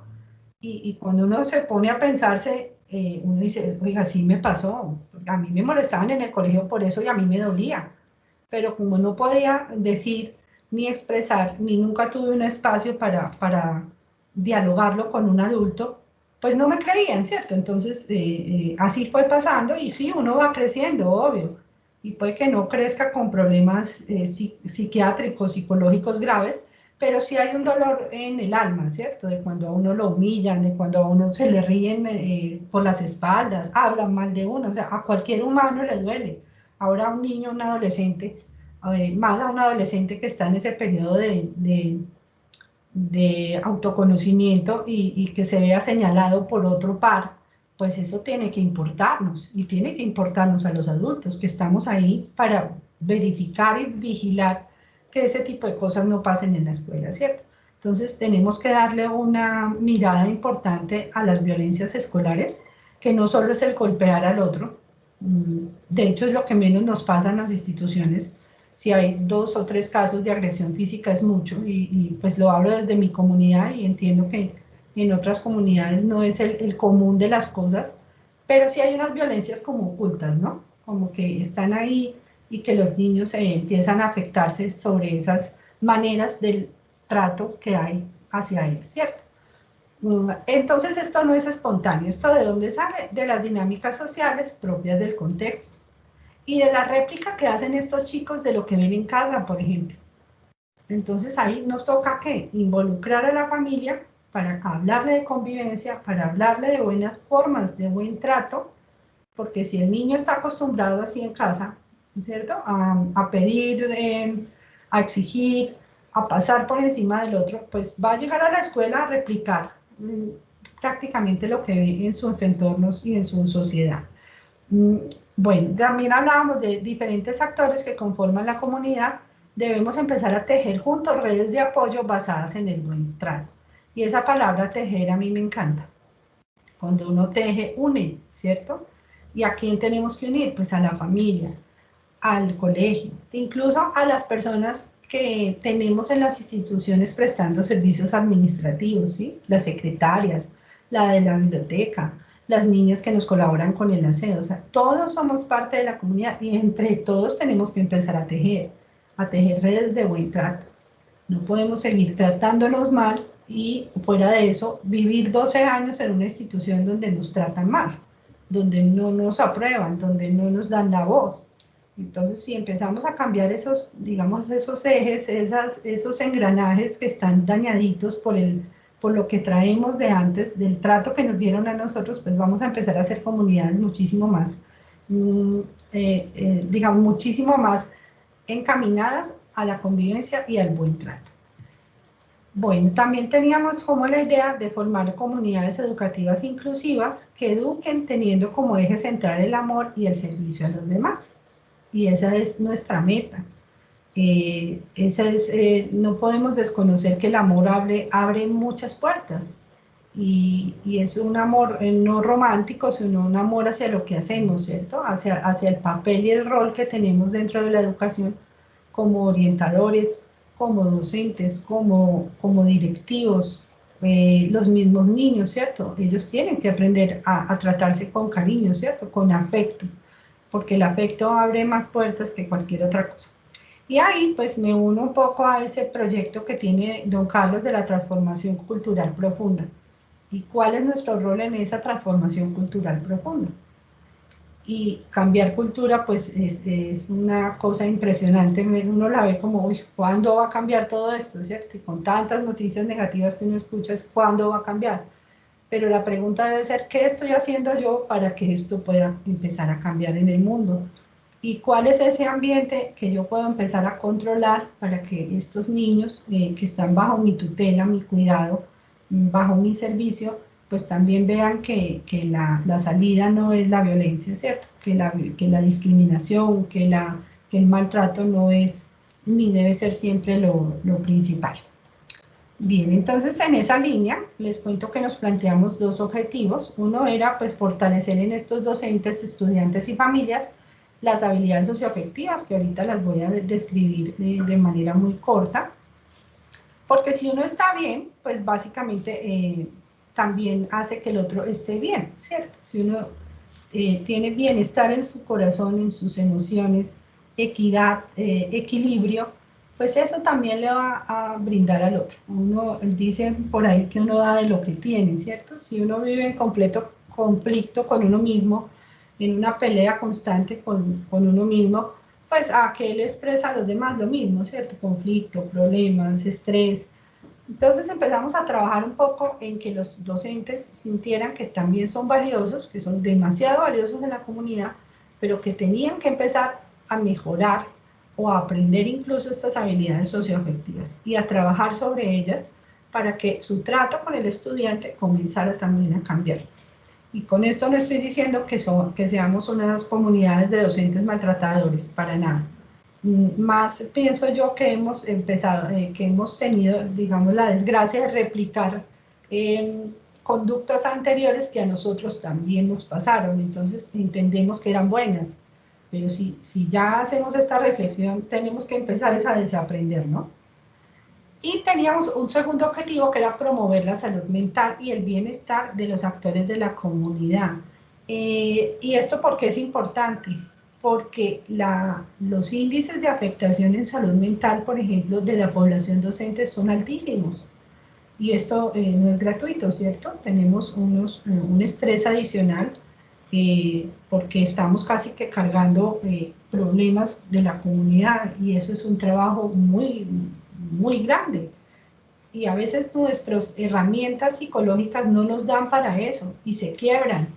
Y termina uno teniendo ansiedad, como problemas de salud, termina uno teniendo estrés, ¿cierto? Deprimiéndose y frustrándose porque realmente no podemos dar respuesta a tantas cosas que nos llegan. Entonces hay que hacer un alto en el camino y empezar a promover esos estilos de vida saludable que para los profes son importantísimos, las pausas activas, esos momentos de reflexión, de pensarnos en nosotros mismos, de compartir con la familia, de no estar a las 10, 11 de la noche calificando estresados, de empezar a manejar nuestro tiempo y todas estas, digamos, charlas que les hemos dado a los profes, pues han servido para que ellos se identifiquen, ¿cierto? Y sientan que tan importante es su salud física como la mental. Y esto pues también ha traído beneficios para la comunidad, porque los niños entienden, por ejemplo, que ir a la psicóloga del Ágora o a la psicóloga del SOE que nos facilita la Secretaría de Salud, pues no es un regaño, y antes lo teníamos así, se va para donde la psicóloga, pues como, oiga, eso es malísimo, vaya a hablar allá a ver qué es lo que le pasa porque usted está loco. No, tenemos que desmitificar todo esto porque ir a contarle al otro mis problemas no es un pecado, antes es una actitud sana ante la vida y ante las dificultades. Y empezamos también a integrar a todos esos entes externos que llegaban a la institución a apoyarnos en el tema de convivencia. Venga, ¿qué hace la psicóloga del SOE? ¿Cómo vamos a actuar desde tu saber como psicóloga en esta comunidad que tiene estas características? Entonces, conocer a la comunidad es básico y muy importante, ¿cierto? Muy bien, bueno, vamos bien, yo soy muy habladora, cualquier cosita levantan la mano y por ahí me avisan o al final pues hacemos como la reflexión, ¿cierto? Pero pues básicamente es que empecemos a conocer cuáles son esas habilidades socioafectivas que nosotros como seres humanos tenemos que empezar a pensarnos, ¿cierto? ¿Cómo las vamos a mejorar en nosotros mismos? Primero, pensemos cómo enfrentar y resolver conflictos de manera pacífica. ¿Y cómo nos han enseñado tradicionalmente a resolverlos? Algunos hemos aprendido de manera muy reactiva, ¿cierto? Es que el que se meta conmigo, yo también le saco las uñas, ¿no? Y otros lo aprendieron distinto. El que se meta conmigo, yo no quiero problemas, yo mejor me quedo callado, ¿sí? Mejor no quiero estar en ese conflicto. O si veo un conflicto, mejor no me meto porque es que el que es metido le va mal. Y termina uno evadiendo los conflictos a todo nivel, como si el conflicto fuera malo. Y resulta que el conflicto es una oportunidad enorme de aprendizaje. Y cuando pasa un conflicto en la escuela, ahí es donde el docente y nosotros los orientadores tenemos que aprovechar para que, venga, de esto que pasó, ¿qué es lo que vamos a aprender? ¿Cómo se podía haber manejado de otra manera? empezamos a hacer algunas actividades con los grupos donde cambiábamos el orden de las cosas. Decíamos, ¿qué pasa si le poníamos un rol, ¿cierto? Y si tú eres el maltratador, y si tú eres el maltratado, y si tú eres el docente, ¿qué harías, cierto? ¿Cómo me pongo en el zapato del otro, en el rol del otro, para resolver un conflicto? Y esos ejercicios que son cortos y sencillos, pues son muy importantes porque le dan al niño las herramientas para solucionar no solo sus conflictos en la escuela, sino en sus hogares. Entonces hay que seguir trabajando en el tema de enfrentar y resolver conflictos y en nosotros mismos empezar a pensarnos cuáles son las herramientas que utilizo yo para resolver mis conflictos en casa. Porque de eso que aprendo o que practico yo en casa, también se lo enseño a los niños, ¿no? También empezamos a pensar en mantener buenas relaciones interpersonales. Y eso no quiere decir que todo el mundo nos caiga bien, porque el ser humano, pues no todos pensamos igual, ¿cierto? Y hay gente a la que uno, de verdad, nada me ha hecho, pero pues tampoco me cae bien y no es de mí, no está entre mi interés conocerla como amiga, pero ¿por qué no la puedo tratar bien, cierto? Igual convive conmigo, o es mi compañera de trabajo, o es mi compañero de estudio, pero pues yo no le voy a hacer bullying solamente porque a mí me parece, ¿cierto? Que me cae mal. La verdad es que es una forma de empezar a tratarnos y a relacionarnos bien, incluso con la gente que no nos gusta. Y empezar a escuchar el discurso del otro, así no nos gusta el discurso del otro. Y eso es digamos, una habilidad importante de inteligencia emocional. Es que yo sé que lo que él está diciendo no me gusta y no me parece, pero tengo la necesidad de escucharlo para que él también me dé la oportunidad de yo rebatir, ¿cierto? De debatir su posición. Pero si nos negamos a la escucha y empezamos a decir, es que, bueno, en términos así como medio políticos, yo con esos mamertos, es que no quiero ni escucharle su discurso, no, con estos que son de tal o cual filiación política tampoco me interesa. Entonces, ¿qué es lo que te interesa, cierto? Solo lo que tú piensas, solo lo que para ti es válido, y el otro dónde queda. Entonces, empecemos a mantener buenas relaciones interpersonales y a enseñarle a los niños que así el otro sea distinto, pues sigue siendo mi par, ¿cierto? Mi amigo o mi compañero.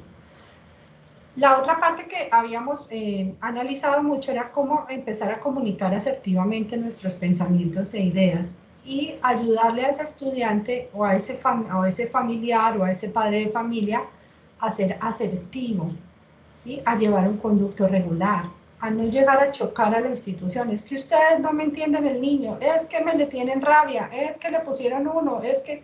O sea, no podemos ser siempre tan reactivos. Venga, analicemos, hablemos primero con la persona que si el problema es con el estudiante o con el docente, pues con él, abordarlo primero a él y empezar a ser asertivos en ese trato y en esa comunicación. Y eso también se trasladó al tema directivo, ¿cierto? ¿Cómo vamos a empezar a trabajar con los profes para que no se sientan siempre señalados o es que le toca hacerlo? No, vamos a empezar a pensarnos una institución donde la asertividad y la comunicación y que no sea, digamos, un castigo hablar, ¿no? No está negado el expresarse. Lo otro era empezar a tomar decisiones responsables y evitar conductas de riesgo. Y ahí viene pues la parte de la disciplina y la responsabilidad, porque finalmente lo que yo hago, aunque uno sienta que solo le afecta a uno, pues termina afectándole a la familia, termina afectando al otro, termina afectando al amigo o al compañero, y en eso debemos empezar a trabajar en niños más responsables en sus decisiones.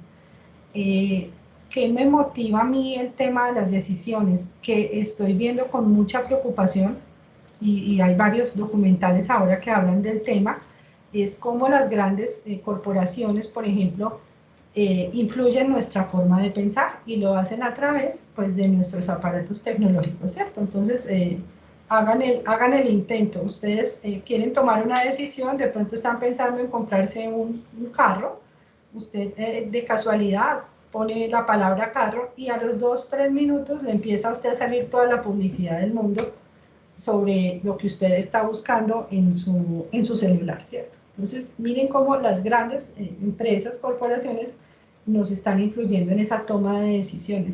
Y eso no es de por sí malo, ¿cierto? Pues ese es el negocio, ¿no? Ahí donde ellos también tienen que abrirse espacio en la economía.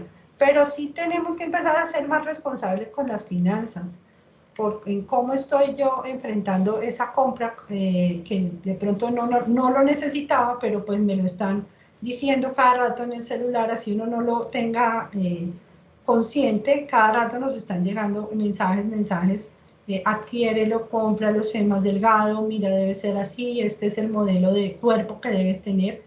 Y si eso nos afecta a los adultos y nos hace cambiar decisiones de compra, por ejemplo, ahora imagínenselo en un niño. Y en un niño que tiene ahora un celular, un dispositivo, donde le está llegando una cantidad de información que él probablemente no sepa cómo gestionar, ¿sí? Entonces ahí debemos empezar a ser responsables, ayudarle a ese niño a que tome buenas decisiones, así tenga todo en contra. Y el todo en contra es que le van a llegar muchísimas fuentes externas diciéndole qué debe hacer. Consume droga, no, mira, si estás aburrido, haz esto. No, mira, tienes que empezar a adelgazar. Es que esta figura tan bonita, tan representativa de esta mujer, este es el modelo al que debes llegar, y eso no es cierto.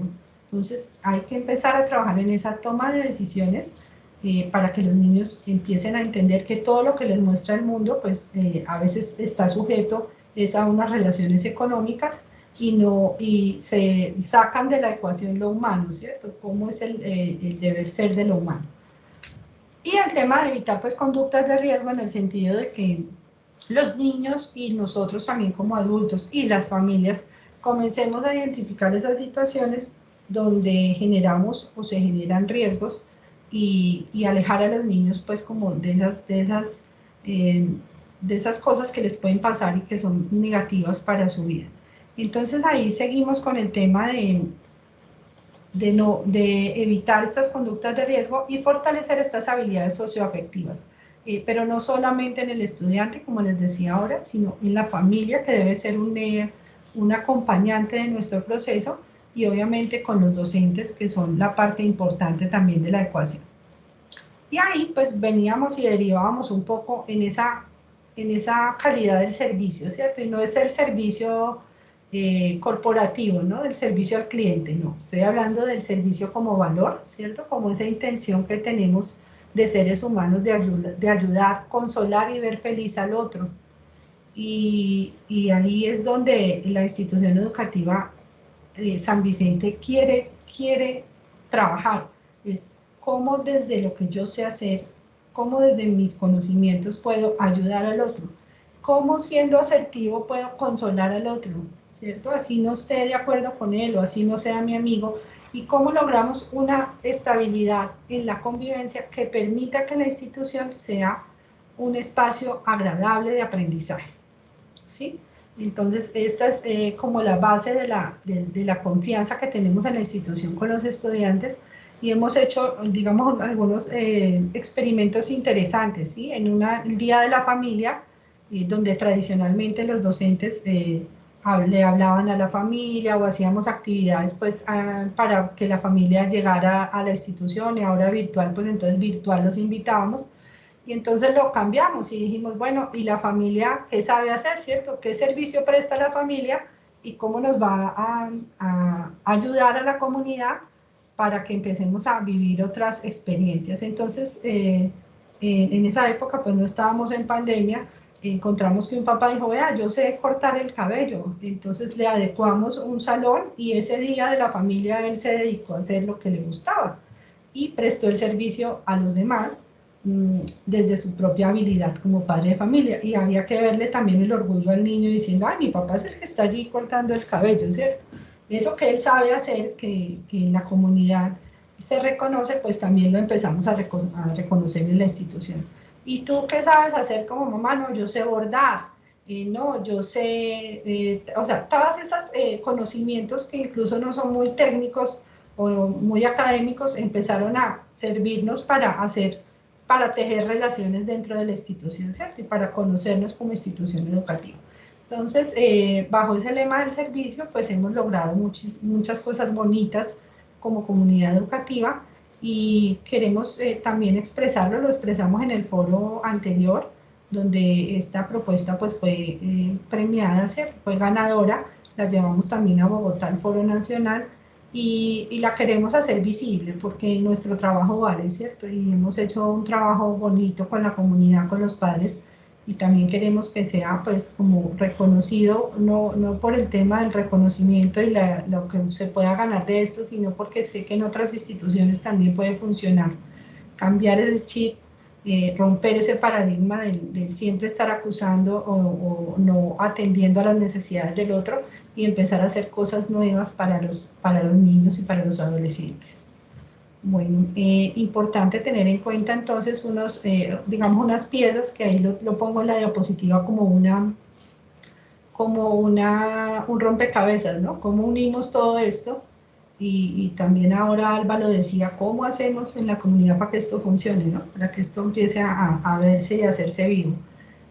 Bueno, primero con el respeto y la inclusión, y ahí echamos mano de todo lo que venga externo, ¿no? Viene la psicóloga del Ágora, viene un enfermero que nos trae la Secretaría de Salud, venga, lo metemos al rollo, ¿cierto?, del cuidado, del servicio, y esa persona se enamora de la institución y hace un servicio bonito, los 2, 3, 4 meses que esté en la institución lo hace con gusto porque está dentro de lo que queremos, ¿cierto?, dentro de nuestra meta y nuestro objetivo. Reconocer necesidades e intereses de todos los miembros de la comunidad, comunicar, ahorita lo hablábamos, sentimientos y emociones, y esta parte que me parece fundamental, que es la familia del estudiante se vincula y se siente escuchada. Y hay profes que me escuchan hoy, compañeros, esto es algo que nos choca a veces, y es cierto, o sea, la familia a veces llega brava, ¿cierto?, como a quejarse, y es que no me hacen, y es que no me dan, y es que me... Pero hay que empezar a escucharla, o sea, ¿cuál es su necesidad real? Y no sentirnos atacados cuando la familia llega con una queja, un reclamo, una solicitud, porque si no los escuchamos, pues nunca vamos a saber qué pasa, ¿cierto? Y cómo debemos de pronto cambiar nosotros. Y a veces uno está en una posición de, pero es que yo fui el que estudié, yo soy el que sé manejar los niños, yo soy el que sé dar la materia. Y caemos como en esa cuestión de ¿y por qué me vienen a mí a criticar? Y más una familia, o sea, tenemos que empezar a pensar que la familia es parte del servicio, ¿cierto? Que nosotros somos servidores públicos y que esa familia y ese estudiante pues terminan siendo también la persona que nos nutre en nuestra propia actividad. Entonces, ¿por qué no escucharla, cierto? Así llegue bravo, pues ya se le bajará. En algún momento tendremos que entender qué es lo que realmente ese papá nos quiere decir. Y esto no debe ser un motivo siempre de angustia, ¿no? Es que ya llegaron a quejarse. Bueno, si se están quejando y si hay ruido, ¿por qué será? ¿Qué tengo de pronto yo que cambiar en mi actitud, en mi manejo, en mi forma de hablarle al estudiante para que la familia esté más conforme? ¿Por qué no estar todos más alegres, cierto? ¿Por qué no puedo dar yo un poco de mi... bajar un poco mi expectativa y empezar a entender la del otro, ¿no? Y esta parte que también me parece muy importante, que es el conocimiento y la apropiación de las normas y reglas de convivencia. Si los niños no se comprometen, o sea, si no los traemos al tema del compromiso y de los acuerdos, ellos no lo van a cumplir tan fácilmente, porque no lo conocen. Y yo, ¿por qué es que tengo que estar sentado en esta silla y no en la otra? Bueno, porque es que esta es la que está marcada con el chulito verde y debes estar a 2 metros separado de tu compañero. Pero hay que explicarle el por qué, pero si no el niño lo va a ver siempre como una imposición. Es que el adulto me dice que me tengo que sentar ahí. No, pero ven, es para cuidar tu salud, además recuerda que estamos en este tema de la pandemia, no sé qué.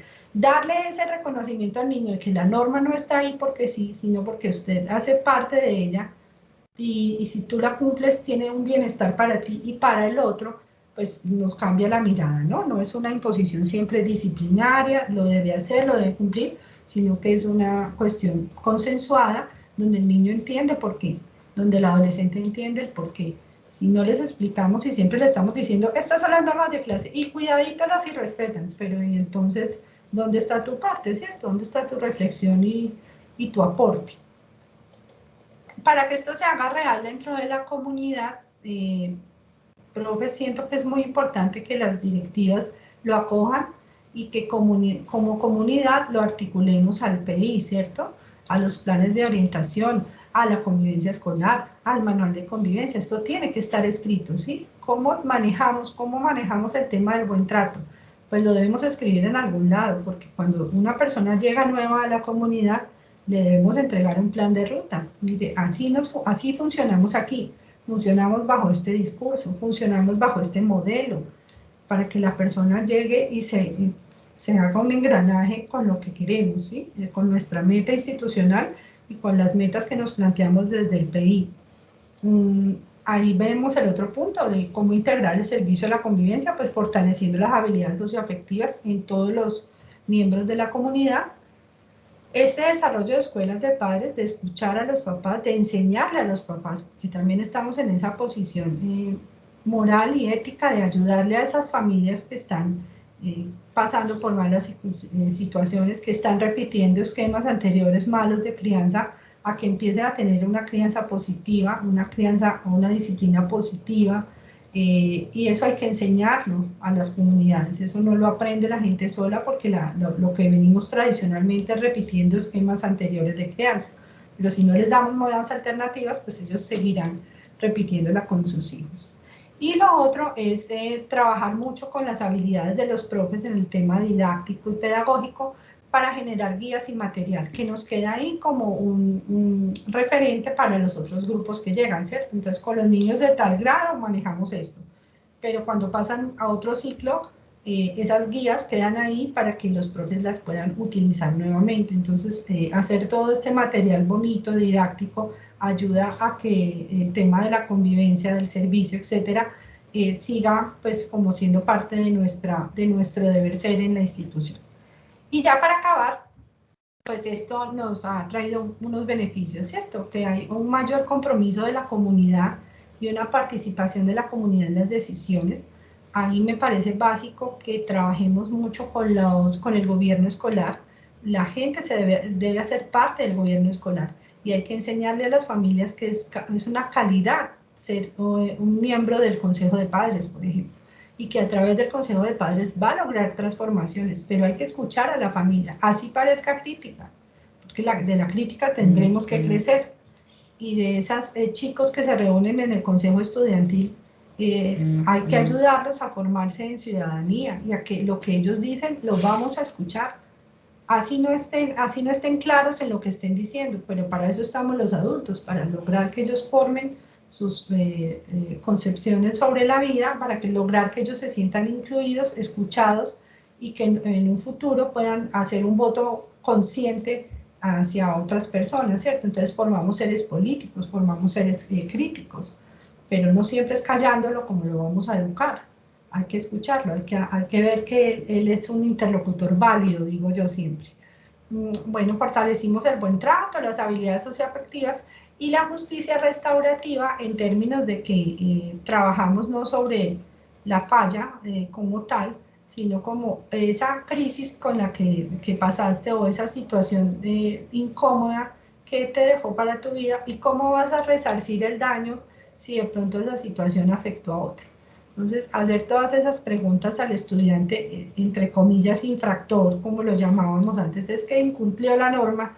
Bueno, ¿por qué la incumpliste? ¿Qué no entendiste de la norma? ¿Qué no te quedó claro? ¿Cómo vas a reparar el daño ahora que esto ya pasó?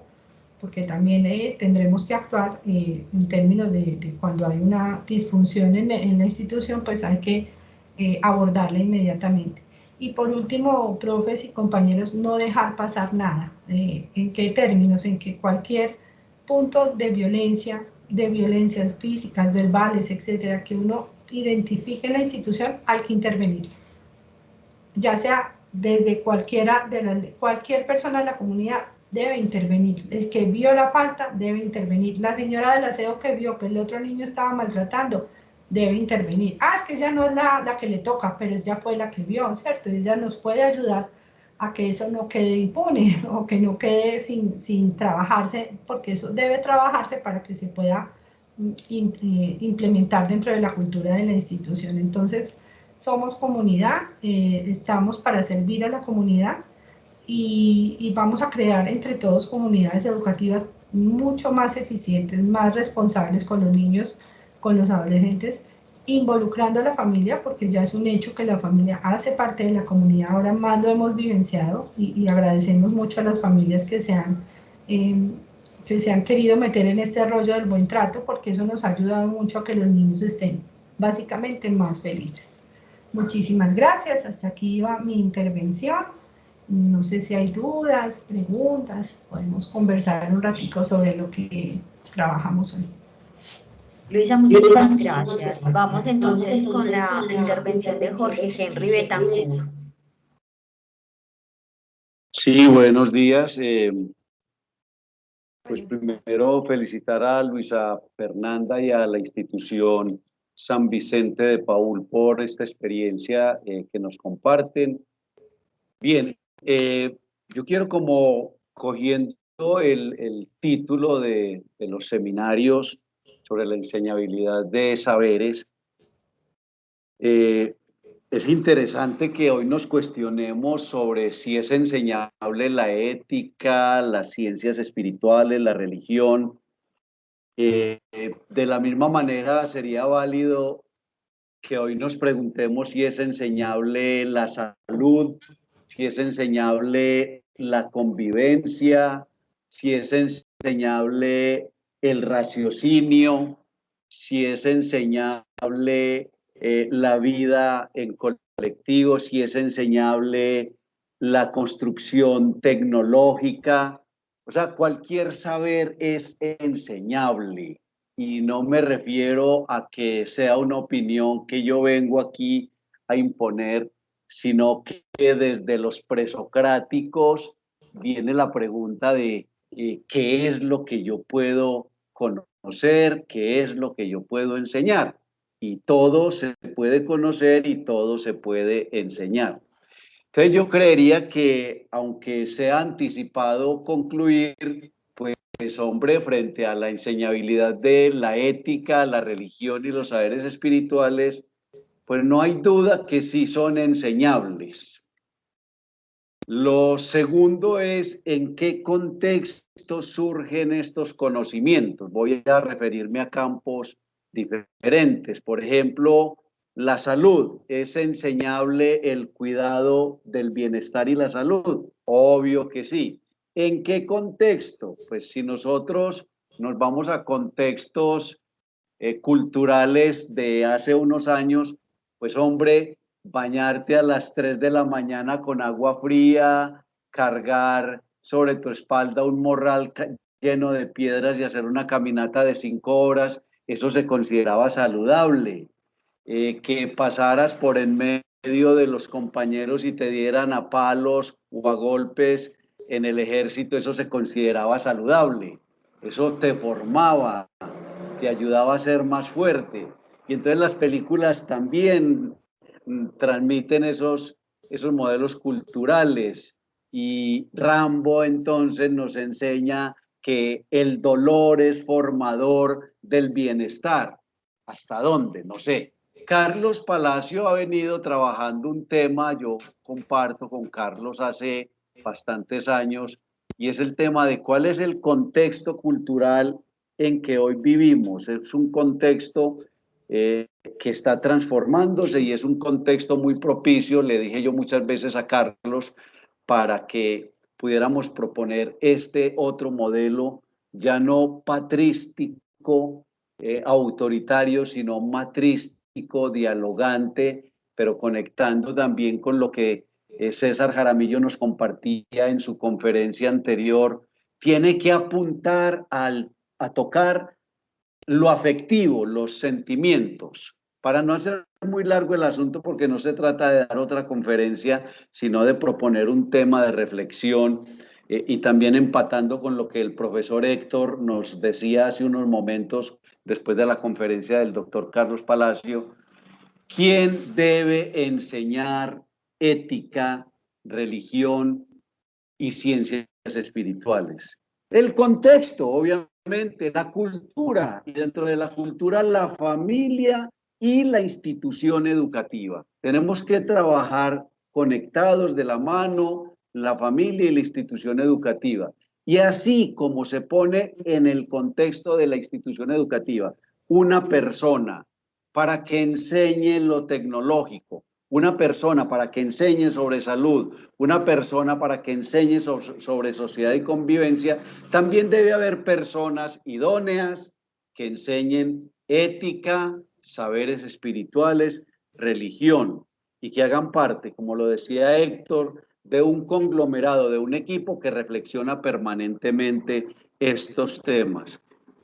Trato como de conectar un poco las conferencias sobre las cuales se ha venido desarrollando este trabajo de la Secretaría de Educación, que como lo dije hace un rato, aplaudo y exalto esta labor que vienen haciendo el secretario de Educación y todo su equipo y esta participación de todos los compañeros profesores. Muchas gracias. Cierro micrófono.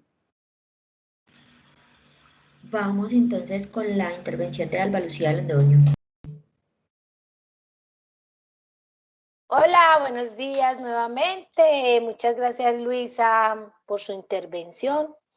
Me llamó mucho la atención la palabra que utilizaste, finalizando, de justicia restaurativa, porque a partir de esa justicia restaurativa es como nosotros los seres humanos creamos compromisos para una misma sociedad, ¿cierto?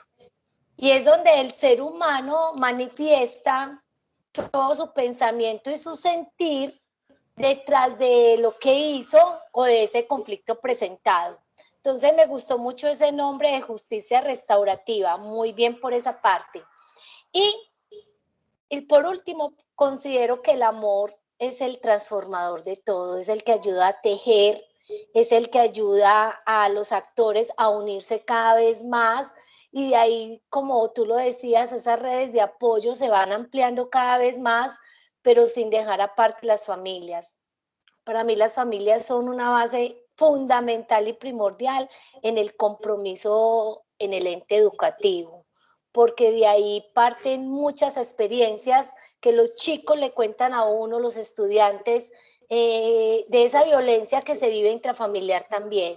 Y es donde ellos ven en aquel maestro el apoyo, donde con unas palabras de aliento, con un abrazo, con ven, yo te escucho, estoy dispuesta a estar ahí. Creo que eso permite que el ser humano trascienda. Y cuando el ser humano trasciende, deja una huella espectacular en cada uno de estos muchachos. Entonces, ese sería pues como mi aporte. Me gustó mucho, qué rico. Y bueno, en esas estamos. Gracias, Luisa. Gracias, Alba. Bueno, a seguir tejiendo, ahora que somos parte de este ecosistema que llama el secretario, y me gusta esa palabra, es cómo desde las diferentes instituciones nos podemos ir complementando en estos conocimientos, saberes y esas experiencias bonitas que han tenido también en el comercial, que han tenido en el salado, que han tenido, pues, nosotros, por ejemplo, los orientadores escolares tenemos un equipo grande de encuentros que hacemos periódicamente, donde nos contamos eso, ¿cierto? ¿Qué está pasando en tu institución y cómo estamos manejando este tema? Y eso hace redes. Entonces, el tema de redes funciona en todo ámbito. Cuando yo les contaba ahorita, trabajaba con las personas con problemas de adicción, uno de los mecanismos más bonitos y más efectivos era hacer redes entre ellos, incluso desde sus problemáticas. Ayudarse y complementarse entre ellos era valioso porque se sentían importantes, escuchados, y así tenemos que hacer los profes, ¿cierto? Volvernos a sentir escuchados, nutrirnos desde esas diferentes perspectivas y experiencias, así sean contrarias a la mía, ¿cierto? Entonces, muchísimas gracias, Alba, por tu aporte, y así seguiremos trabajando mucho por estos chicos.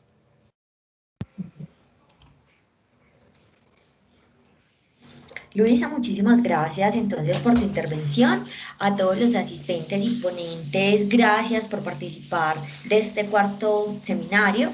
El próximo se denomina Enseñabilidad de los Saberes, Construcción de Saberes y Elección Vocacional, y se realizará el 3 de mayo a las 8 de la mañana.